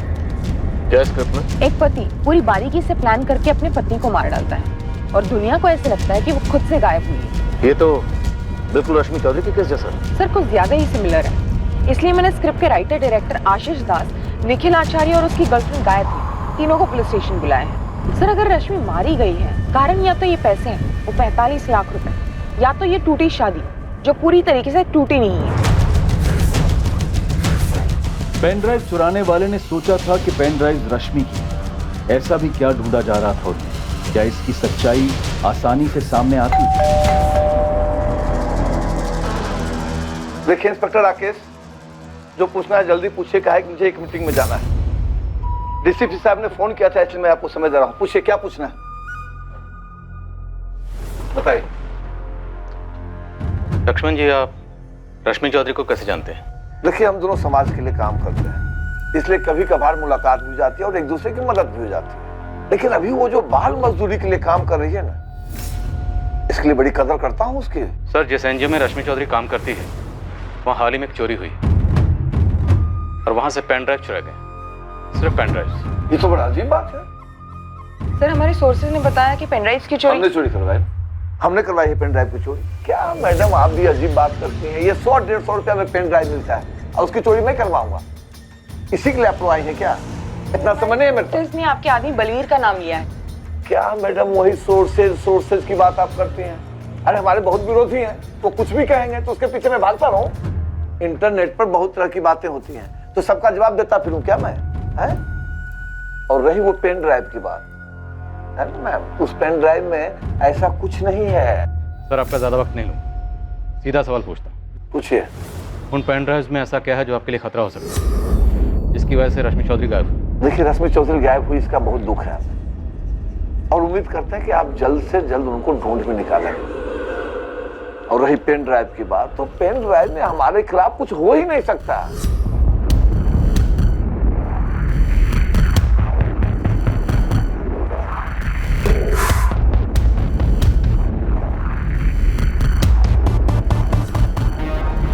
Office से इतना ही मिला था। लेकिन ये सब तो बेकार है, इसमें तो कुछ है ही नहीं। भाई जी शायद ये भी तो हो सकता है कि रश्मि के पास कुछ था ही नहीं, वो तुक्का लगा रही थी।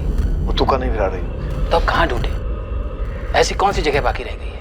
ऐसा भी तो सकता है वो पेन ड्राइव अपने साथ ले गई हो। तो अपने साथ ले गई होगी, हमें किस बात का डर है? और भाई जी आप खामखा टेंशन ले रहे हैं, कुछ नहीं होगा। अब हमें कुछ करने की जरूरत ही नहीं होगी। चलिए, मुझे और कुछ नहीं कहना। मैं उम्मीद करता हूं कि आप जल्द से जल्द रश्मि चौधरी को ढूंढ निकालें, कि रोज न्यूज़पेपर के हेडलाइन में छपा रहता है कि रश्मि चौधरी कहाँ गायब हो गई, क्या हो गया उसे। और मैं समझता हूँ इसका बहुत ज्यादा दबाव होगा आप पे, समझता हूँ मैं। खैर, जाइए ढूंढिए उसको। हाँ, नमस्कार।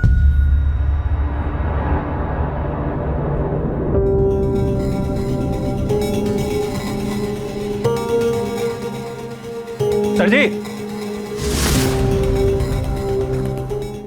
भाई जी आपसे कुछ बात करना चाहते हैं, अकेले में।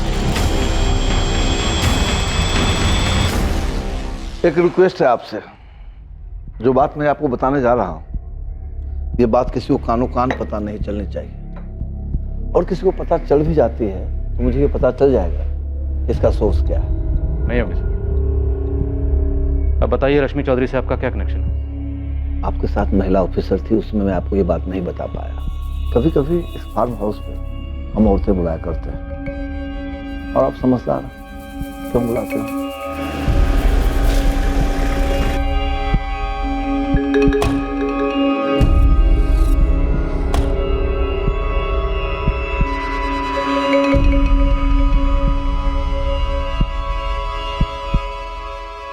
सभी के सभी बालिग होती है और अपनी मर्जी से यहाँ आती है, और इसके बदले में उनको अच्छी खासी रकम भी देता हूँ, वो भी कैश में, ताकि वो मुंह न खोलें। रश्मि चौधरी भी? पता नहीं रश्मि चौधरी क्या खेल खेल रही थी। वह यूं यहाँ लाई गई किसी एक औरत ने पूरा पेमेंट लेने के बाद भी हमको धोखा दिया।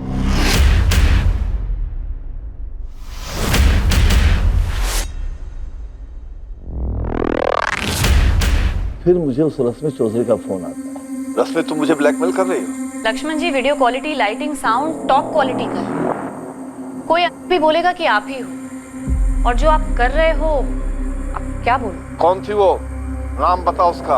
आपको सच में लगता है मैं नाम बताऊंगी? देखो रश्मि, सीधे सीधे बताओ क्या चाहती हो तुम।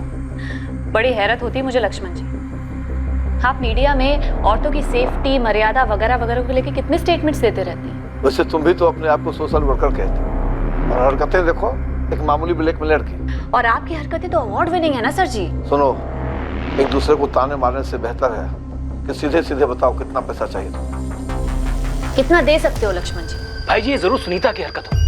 जो कोई भी था एक जड़िया था बलबीर। तू ही बता कि कोई ऐसी हिम्मत कर सकता है क्या? हो सकता है रश्मि ने किसी को पहले से ही पट्टी पढ़ा रखी हो। 15 लाख फिक्स हुआ था। पैसे दिए आपने? डील होने के पहले ही वो गायब हो गए। तभी तो हमने पेन ड्राइव हासिल किए थे, ताकि वो किसी और के हाथ में ना लग जाए। हालांकि उस पेन ड्राइव में कुछ था नहीं। वो पेन ड्राइव मैं आपको लौटा दूंगा। जी सर। मुझे लगता है रश्मि चौधरी मारी गई है। क्या है कि जिस तरह से उसको लगता था कि मुझे ब्लैकमेल करके वो कोई जैकपॉट हासिल करेगी, उसी तरह से उसको मारने वाले का भी कोई जैकपॉट दांव पे लगा होगा। लेकिन वो आदमी मैं नहीं।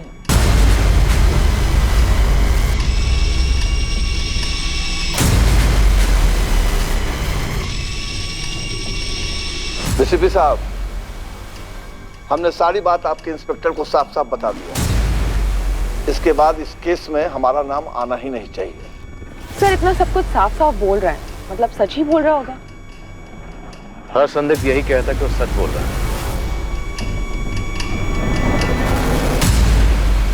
मानते हैं सर इसमें हमारी गलती है, लेकिन ये तस्वीर हमारे पास सिर्फ 2 हफ्ते पहले ही आई।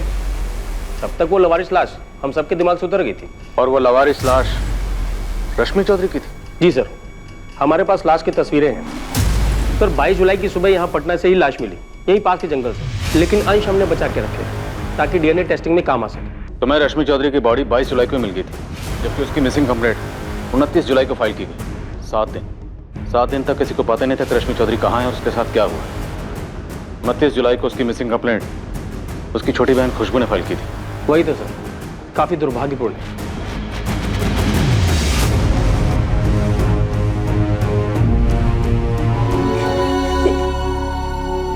इसका मतलब जब मैं दीदी को कॉल कर रही थी तब दीदी। हाँ, हमें ऐसे ही लग रहा है कि रश्मि का मर्डर यहाँ किया गया और बाद में उसकी बॉडी को पटना के जंगल में फेंका गया। और वो मकान मालिक जयदेव को चिट्ठी और आशुतोष और विक्रम को ईमेल्स सब फर्जी थे।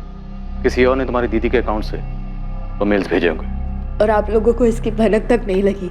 सॉरी खुशबू, हमारे कोऑर्डिनेशन में कमी रही। किसने मारा मेरी दीदी को? वो अभी पता नहीं चला है और हम कातिल को जल्दी ढूंढ लेंगे।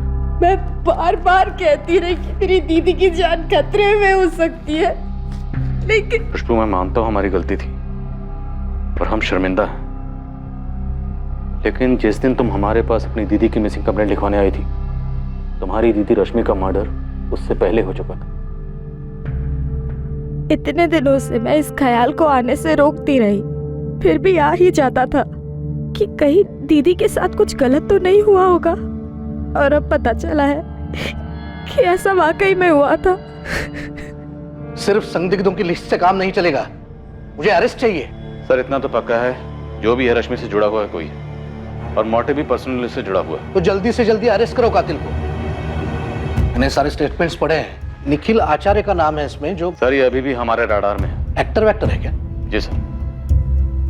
इसमें किसी द परफेक्ट मर्डर मिस्ट्री नाम की स्क्रिप्ट का जिक्र है। सर ये फिल्म निखिल को ऑफर हुई थी। कोई टेक्निकल सबूत है जो इस मर्डर से निखिल को जोड़ता हो? सर ऐसा कोई टेक्निकल सबूत तो नहीं है हमारे पास जो उसे मर्डर से जोड़ता। फिर भी उठाओ उसे, मुझे लगता है उसी का हाथ होगा। एक क्राइम शो या मूवी देखी होगी या काम किया होगा और सोचा होगा फिल्मों में हो सकता है तो रियल लाइफ में क्यों नहीं। सर अगर इस निखिल को तोड़ना है तो उसके साथ गेम खेलना होगा। तो खेलते हैं, तो बुलवाते हैं उसी से सब कुछ। क्या रश्मि चौधरी का कत्ल वाकई में उतना परफेक्टली प्लान था जितना नजर आ रहा था? अगर निखिल का हाथ था तो उसका पता करने के लिए निखिल के इर्द गिर्द के लोगों को टटोला गया, उन्हें उकसाया गया। देखिए मैम, आप मुझे डरा रही हैं। परफेक्ट मर्डर और मिस्ट्री की कहानी और निखिल की कहानी कुछ ज्यादा ही सिमिलर है। देखिए मैम, मुझे नहीं लगता कि निखिल मुझसे शादी करने के लिए अपनी एक्स वाइफ का मर्डर करेगा। एक्स नहीं, सेपरेटेड। Yes, separated wife. वो तो तुम कहोगी, लेकिन उसके सारे इरादे और प्लानिंग उस स्क्रिप्ट में। उसने स्क्रिप्ट पढ़ी और अपने प्लान को अंजाम दिया। देखिए आप जिस स्क्रिप्ट की बात कर रही हैं वो तो मैंने पढ़ी भी नहीं है। ऐसा कैसे मुमकिन है कि तुम्हारी स्क्रिप्ट का हीरो दरअसल विलन कहना चाहिए? नहीं, विलन ऐसे प्लानिंग करता है कि दुनिया को लगे कि उसकी बीवी उससे कहीं भाग गई। फिक्शन है सर, टोटल काल्पनिक। और इस फिक्शन के लिए तुमने चुना भी तो किसे? निखिल आचार्य को, जिसकी खुद की जिंदगी इस कहानी का आईना है। सर प्योर कोइंसिडेंस, महज इत्तेफाक है। और क्या हो सकता है मुझे बिल्कुल आइडिया नहीं, सच बता रहा हूँ। हमारी स्क्रिप्ट में तो वाइफ की लाश नहीं मिलती, पर रियल लाइफ में मिल जाती है। सर आप ये सोच रहे हैं कि निखिल ने मेरी स्क्रिप्ट पढ़ के अपनी वाइफ का मर्डर प्लान किया? इस प्लानिंग में तुम भी शामिल हो सकते। सर सच तो ये है कि ये मेरी ओरिजिनल स्क्रिप्ट है ही नहीं। एक हॉलीवुड फिल्म की कहानी मैंने कॉपी किया है। और दूसरी बात ये सर कि जब मैंने स्टोरी निखिल को बताई तो मुझे पता ही नहीं था, बिल्कुल नहीं आइडिया था कि उसकी पर्सनल लाइफ में क्या चल रहा। सच बता रहा हूं निखिल ने सर। तुम्हारी इस हॉलीवुड की कहानी को डॉक्यूमेंट्री फिल्म बना दी। सर आप मेरी बात का बिलीव करो, सच बता रहा हूँ, मुझे बिल्कुल आइडिया नहीं। और मुझे क्या पता था सर कि कोई मेरी स्टोरी पढ़ के अपनी वाइफ का मर्डर प्लान करेगा। अब तो गायत्री को भी तुम बेशक है। डायरेक्टर आशीष को भी लगता है कि तुमने इसकी स्क्रिप्ट चुराई ताकि तुम सच में अपनी वाइफ का मर्डर कर सको। रश्मि के बारे में सुन के मुझे दुख है, और उतना ही दुख इस बात का है कि मेरा नाम मीडिया में उछला है, और इस बात का मेरे करियर पे कितना बुरा असर हुआ है। आप लोगों को आइडिया भी है? करियर की इतनी फिक्र होती ना तो मर्डर का रास्ता कभी ना चुनते। ये तुम्हारे अकेले का काम नहीं, अपने साथियों के नाम बताओ। किसी ने मुझे क्राइम स्टोरी सुनाई और इत्तेफाक से रश्मि के साथ ऐसा हुआ, तो आप लोगों ने 2 और 2 4 जोड़ लिए। आप लोगों को एहसास भी है कि आप लोग स्क्रिप्ट राइटर बन गए हो। लाश को पटना कैसे ले जाया गया? तो मकान मालिक जयदेव भल्ला वो भी शामिल है। देखिए सर, मुझे सिर्फ इतना पता है कि मैं इन्वॉल्व नहीं था, और रश्मि न जाने कितने पंगों में इन्वॉल्व थी। मुझे डिवोर्स ना देना, मकान मालिक का घर ना छोड़ना, न जाने कितने स्टिंग, कितने ब्लैकमेल्स, मतलब उसके कत्ल के दर्जनों कारण हो सकते हैं। परफेक्ट मर्डर अ मिस्ट्री, उसका किरदार अजय भी ऐसे हालात पैदा करता है ताकि दुनिया को ये लगे कि उसकी बीवी के भागने के दर्जनों कारण हो सकते हैं। मैं उस वक्त लखनऊ में था ही नहीं। आपने अपने फोन रिकॉर्ड चेक किए होंगे, एयरपोर्ट और स्टेशन के सीसीटीवी फुटेज भी चेक किए होंगे। किरदार अजय की तरह तुम्हारी प्लानिंग भी काबिल तारीफ है। लैंडलाइन एसटीडी यूज की किराए के हथियारों से बात करने के लिए। लखनऊ आने की जरूरत ही नहीं पड़ी, मुंबई में बैठे बैठे सारी प्लानिंग हो गई और यहाँ काम हो गया। अब चुपचाप अपने साथियों के नाम बताओ। अरे कोई साथीदार नहीं है मेरा, मैं अकेला हूँ और अकेला गया था मुंबई। 4 साल घिस घिस कर मैं इस मुकाम तक पहुंचा हूँ। इससे प्यार हुआ है, लाइफ में सब कुछ सही चल रहा है। बस रश्मि रास्ते का काटा थी। हाँ थी, लेकिन वो मेरी वाइफ भी थी। उससे कभी प्यार भी किया था मैंने, अच्छी यादें जुड़ी हुई थी। डोमेस्टिक वायलेंस का झूठा केस करके मेरा जीना हराम कर रखी थी, लेकिन इसका ये मतलब नहीं कि मैं उसका कत्ल करवा दूंगा या कर दूंगा। रश्मि अब रही नहीं, पर आप लोगों को यकीन नहीं होगा, मुझे दुख है इस बात का कि उसका कत्ल हो गया। निखिल, याद रखना, परफेक्ट क्राइम और परफेक्ट मर्डर एक मिथ्या है। हर जुर्म मुजरिम पर पलट के वार करने आता है। ये डायलॉग मैंने कई बार सुना है और कई बार बोला भी है, लेकिन मैं जो आपको बोलने जा रहा हूं ना, वो ना तो आपने कभी सुना होगा और ना ही बोला, और आपने सोचा भी नहीं, क्योंकि आप सिर्फ उन लोगों को टटोल रहे हैं जिनका मसला रश्मि के साथ था। आपकी नजर वहां गई नहीं जहां कोई मसला नहीं था। क्या कहना चाहते, साफ साफ बोलो। खुशबू, रश्मि की प्यारी बहन खुशबू चौधरी, कत्ल हुआ, लाश ठिकाने लगी।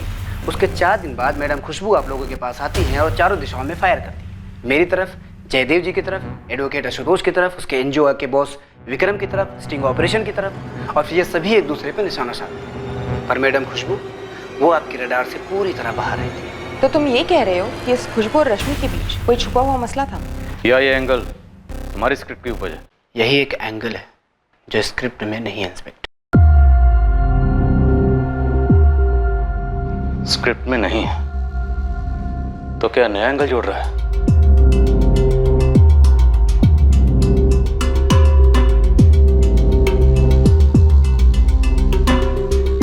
अब खुशबू को भी पुलिस स्कैनर से बख्शा नहीं गया।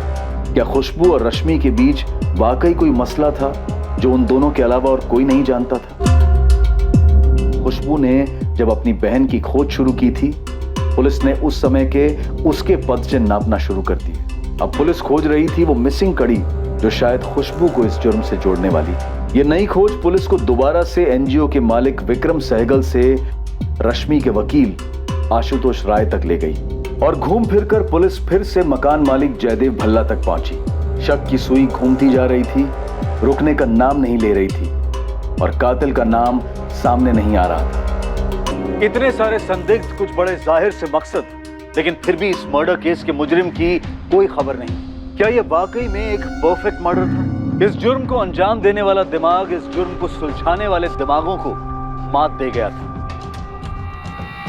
और यह केस अनसुलझा रह गया।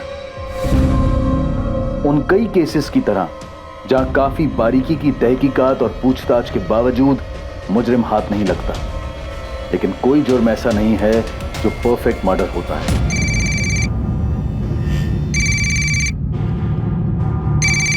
इंस्पेक्टर राकेश अधिकारी। जय सर, सब इंस्पेक्टर मोहित यादव बोल रहा हूँ, क्राइम ब्रांच से। कैसे मोहित? सर मैं एक केस हैंडल कर रहा था जिसमें मुझे कनेक्शन मिला और एक केस का।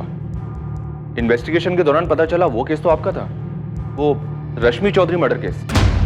क्या बात, पूरे 1 साल बाद हम फिर से केस फाइल खोलेंगे। लीड क्या है? दरअसल मैंने 2 हिस्ट्री शीटर्स को उठाया था सर, उनकी तोड़ाई करने ही वाला था, तब मुंह खोला उन लोगों ने। साहब हम लोग उस कांड में शामिल नहीं थे, आप हमें गलत केस में उठाना है उससे। अब उठा लाया हूं तो यहां से आराम से हाथ हिलाते हुए तो जाने नहीं दूंगा तुम दोनों को। बताओ, ऐसा कौन सा कांड किया तुम दोनों ने जो अभी तक हमारी रडार में नहीं आया? हम सच बोल रहे हैं, हमने कोई कांड नहीं किया था।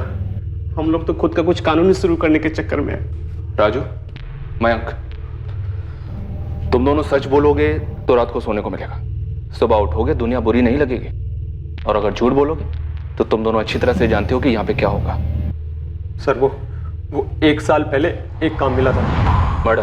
अरे नहीं साहब, एक मकान से सामान खाली करवाना था। तो मतलब ये कानूनी काम शुरू करने वाले थे तुम दोनों, मूवर्स और पैकर्स? हाँ नहीं साहब, सच में हम लोगों ने काम किया था, उसके तगड़े पैसे भी मिले थे हम लोगों को। कहाँ किया था? गिरधर नगर में साहब, मकान नंबर 12।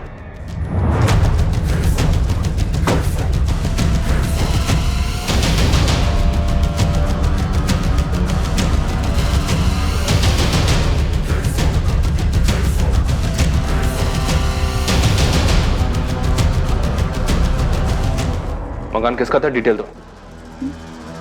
हमें पता नहीं है साहब, हमें तो पैसे मिले और हमने काम कर दिया।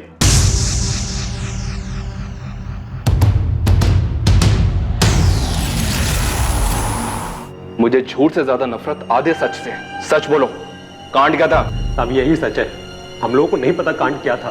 साहब हम लोग जो अंदर गए तो मकान खाली था, हमने सामान लिया और गाड़ी में रखा और चल दिए। मकान की चाबी और पैसा किसने दिया तुम्हें?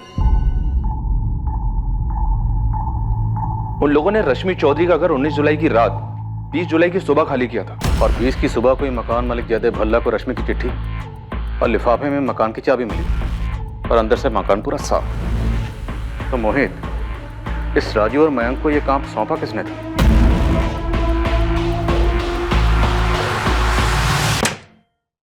Good afternoon Ashutosh. Good afternoon, बैठिए। आखिरकार आपने अपना ऑफिस ले ही लिया, कोई बढ़िया वाला। हाँ, काम काफी बढ़ गया पिछले 1 साल में, काफी नए क्लाइंट्स मिले। हाँ, क्लाइंट्स काफी तरक्की लाते हैं। सोने के अंडे देने वाली मुर्गियां होते हैं क्लाइंट्स, जैसे कि रश्मि चौधरी क्लाइंट थी आपकी, याद है? बात क्या इंस्पेक्टर? बात 45 लाख के वकील साहब, वही 45 लाख जो जयदेव भल्ला ने वाकई विक्रम को दी और विक्रम ने तुम्हारी क्लाइंट रश्मि को दी और रश्मि के कातिल ने रश्मि का कत्ल किया और 45 लाख खुद रख ली। ऐसे कैसे? मतलब कौन है? राजू और मैं क्रिमिनल्स हैं। किसी जमाने में तुमने उनकी जमानत करवाई थी, तुम्हें तो याद भी नहीं होगा। हाँ याद है मुझे। क्या हुआ उन्हें? पकड़े गए, सब बोल दिया। मैडम ऐसे कैसे अचानक टिकट कटाकर लखनऊ आ जाओ? आखिर हुआ क्या है? तुम्हारे बहन के कातिलों का खुलासा होने वाला है।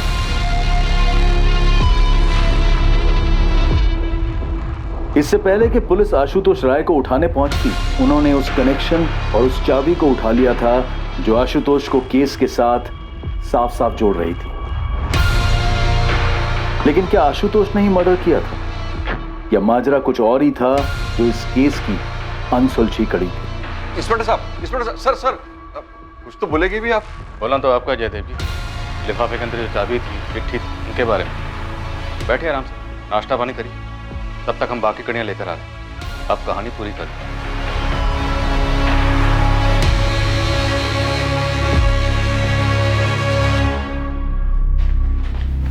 शैलेश शर्मा, चलो तुमसे जरूरी बात करनी है। चलो। क्या हुआ मैम, क्या बात है? रश्मि चौधरी मर्डर केस में एक ब्रेक थ्रू मिला है विक्रम जी।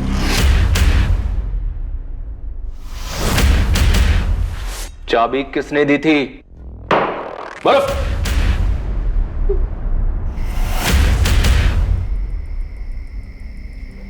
आज के आज करना है, लैपटॉप मेरे हवाले करना, बाकी सारा सामान कहीं जला दो, कहीं फेंक दो, कुछ भी करना है करो, लेकिन यहाँ लखनऊ में नहीं। शैलेश, 2 महीने पहले तुमने 8 लाख में फ्लैट लिया, 5 लाख का लोन था, लेकिन फ्लैट की मार्केट वैल्यू है 15 लाख, बाकी के 7 लाख शायद ब्लैक दिए होंगे। शैलेश, मयंक और राजू ने तेरे तक की कहानी बता दी, अब तुझे आगे की कहानी बतानी। तू शुरू हो जा वरना हम शुरू हो जाएंगे। मुझे 10 लाख मिले थे और राजू और मयंक को 50-50 हज़ार मिले। तुझे 10 लाख, उनको 50-50 हज़ार, 11 लाख, बाकी की 34 लाख। 34 लाख किस किस में बटे? सर कौन कौन शामिल थे मुझे नहीं पता, पर मुझे पैसे वकील आशुतोष राय ने दिए थे। हमने इस केस की सारी कड़ियां जोड़ी सिवाय से एक कड़ी की, शैलेश शर्मा, जो रश्मि चौधरी के ऑफिस में काम करता था। उसे भी रडार में लाते तुम तक 1 साल पहले ही पहुंच जाते। 1 साल से एक केस अनसुलझा रहा है इंस्पेक्टर। कितना जरूरी है कि वापस इस फाइल को दोबारा खोला जाए। हम बात कर सकते हैं? हाँ जरूर बात होगी, लेकिन रश्मि चौधरी के कत्ल को लेकर। कत्ल क्यों हुआ, कैसे हुआ और कितने लोग शामिल थे? 60 लाख? 60 लाख? अरे बड़ी मुश्किल से 60 पर मान गई है। देखो तुम दोनों जानते हो ये केस तो मैं ही जीतूंगा, सिर्फ मेरा टाइम का नुकसान हो रहा है। इस केस की वजह से मेरे मौजूदा बिल्डर की दिलचस्पी जा सकती है। कुछ तो उपाय निकालो भाई, सबकी लाइफ खराब हो रही है। देखिए जयदेव जी, मेरे साथ तो 60 के नीचे नहीं जाएगी और आपके साथ तो 1 करोड़ के नीचे नहीं आएगी। उसका बॉस है विक्रम। रश्मि उसे बहुत मानती है। आप अलग से मिलिए उसको, अपनी प्रॉब्लम समझाइए। अच्छा समझदार आदमी है, वो मना लेगा रश्मि को। इसमें आप भी ना जयदेव जी, आप भी तो समझदारी दिखाइए थोड़ा। तो प्लान यही था कि जैसे ही रश्मि को 45 लाख मिलेंगे तुम उसे मार डालोगे और सारे पैसे खुद रख लोगे। आशुतोष। हाँ इंस्पेक्टर, यही प्लान था और ऐसा ही हुआ। मैं छोटे मोटे केसेस लड़कर थक चुका था, हाथ में कुछ बचता ही नहीं था। और तुम्हें यहाँ जैकपॉट दिखा? बिल्कुल। देखिए, समझौता कितने में भी होता, मुझे तो 10% ही मिलने वाला था। वो भी रश्मि देती या नहीं, इस बात की कोई गारंटी नहीं थी। तुमने विक्रम के थ्रू डील करवाने की सलाह दी जयदेव भल्ला को, क्यों? ताकि अगर कभी कोई कुछ गड़बड़ हो तो वो भी शक के दायरे में आए। मैं अपनी तरफ से क्लीन बना रहा। मैंने विक्रम के ऑफिस से शैलेश को भी खरीद लिया। और विक्रम ने मना लिया रश्मि को? हाँ, मना लिया 45 में। ये रहे तुम्हारे 45 लाख, गिन लो। विक्रम, मेरे वकील आशुतोष से ज्यादा भरोसा करती हो तुम। वो तो मुझे 25 पे सेटल करने के लिए कह रहा था, लेकिन तुम्हारी वजह से कम इतने तो मिले मुझे।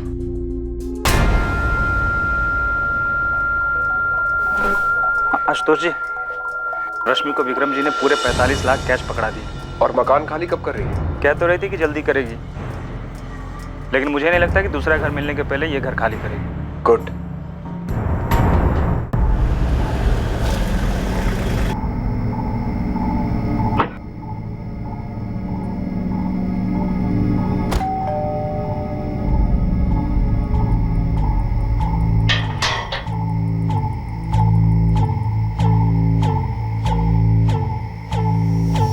हम केस क्लोज करने की नॉर्मल सी बात कर रहे थे।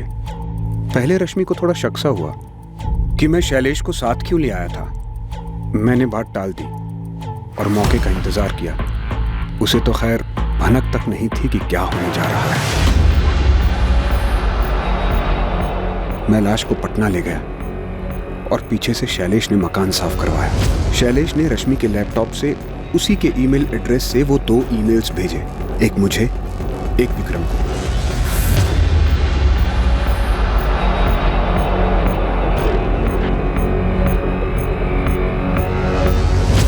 मैंने आप लोगों को सब कुछ सच बता दिया। तुम्हारी वाइफ को मालूम है तुमने ये नया ऑफिस कैसे खरीदा? सर, क्यों एक बेचारी औरत का दिल और भरोसा तोड़ना चाहते?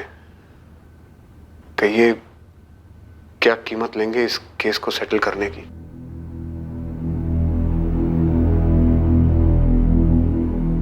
काफी शातिर तरीके से प्लानिंग की थी आशुतोष ने।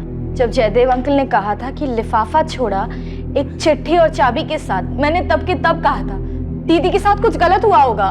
और इन लोगों ने मेरा इस्तेमाल किया, मेरा अपना एम्प्लॉय शैलेश। हाँ, ताकि शक तुम पर जाए। डील तुमने करवाई थी। सर, मुझे लगता है ये जयदेव अंकल शायद पहले से सब कुछ जानते थे। खुशबू, हम तहकीकात कर रहे हैं, लेकिन अभी तक कोई भी ऐसा एविडेंस सामने नहीं आया। अब अगर आशुतोष कोई गेम खेलता है, जयदेव भल्ला का नाम लेता भी है, तब भी सबूत की जरूरत तो पड़ेगी। विक्रम जी, मुझे नहीं लगता कि दीदी ऐसी थी। ये पैसों के पीछे ये गलत है, ये झूठ है ताकि दीदी को विलेन दिखा सके, ये पूरा केस उलझाने के लिए। ये तो मैं भी नहीं मान सकता कि रश्मि स्टिंग ऑपरेशन लोगों को ब्लैकमेल करने के लिए किया करती, चाहे वो प्रकाश सेठ की चूड़ियों की फैक्ट्री या उस लक्ष्मण कॉर्पोरेटर वाला स्टिंग। अगर उसके हाथ में कुछ भी ठोस लगता ना तो सबसे पहले मुझे बताती। पता है, मुझे हमेशा से ये डर था कि एक ना एक दिन दीदी के साथ कुछ बुरा हो सकता है। और एक्सक्यूज मी। हाँ निखिल। खुशबू, मुझे पता चल गया कि रश्मि का असली गुनहगार कौन है। अब तो पूरी दुनिया को पता चल गया है। लेकिन जब उससे बात नहीं हो पा रही थी तो सबसे पहले तुमने मुझे फोन किया था, तो अब क्यों नहीं? Just shut up Nikhil. तुम तो चाहते थे मेरी दीदी को रास्ते से हटाना, किसी और ने हटा दिया। तुमसे ज्यादा खुश कोई और नहीं हुआ होगा। ऐसा नहीं है खुशबू, तुम अभी भी मुझे गलत समझ रही हो। तुम्हारी दीदी से मैंने कभी प्यार भी किया था, सच्चा प्यार। और एक बार दिल से किसी को चाहो ना तो उसके बारे में इतना गलत कभी नहीं सोच सकते हो, कभी नहीं।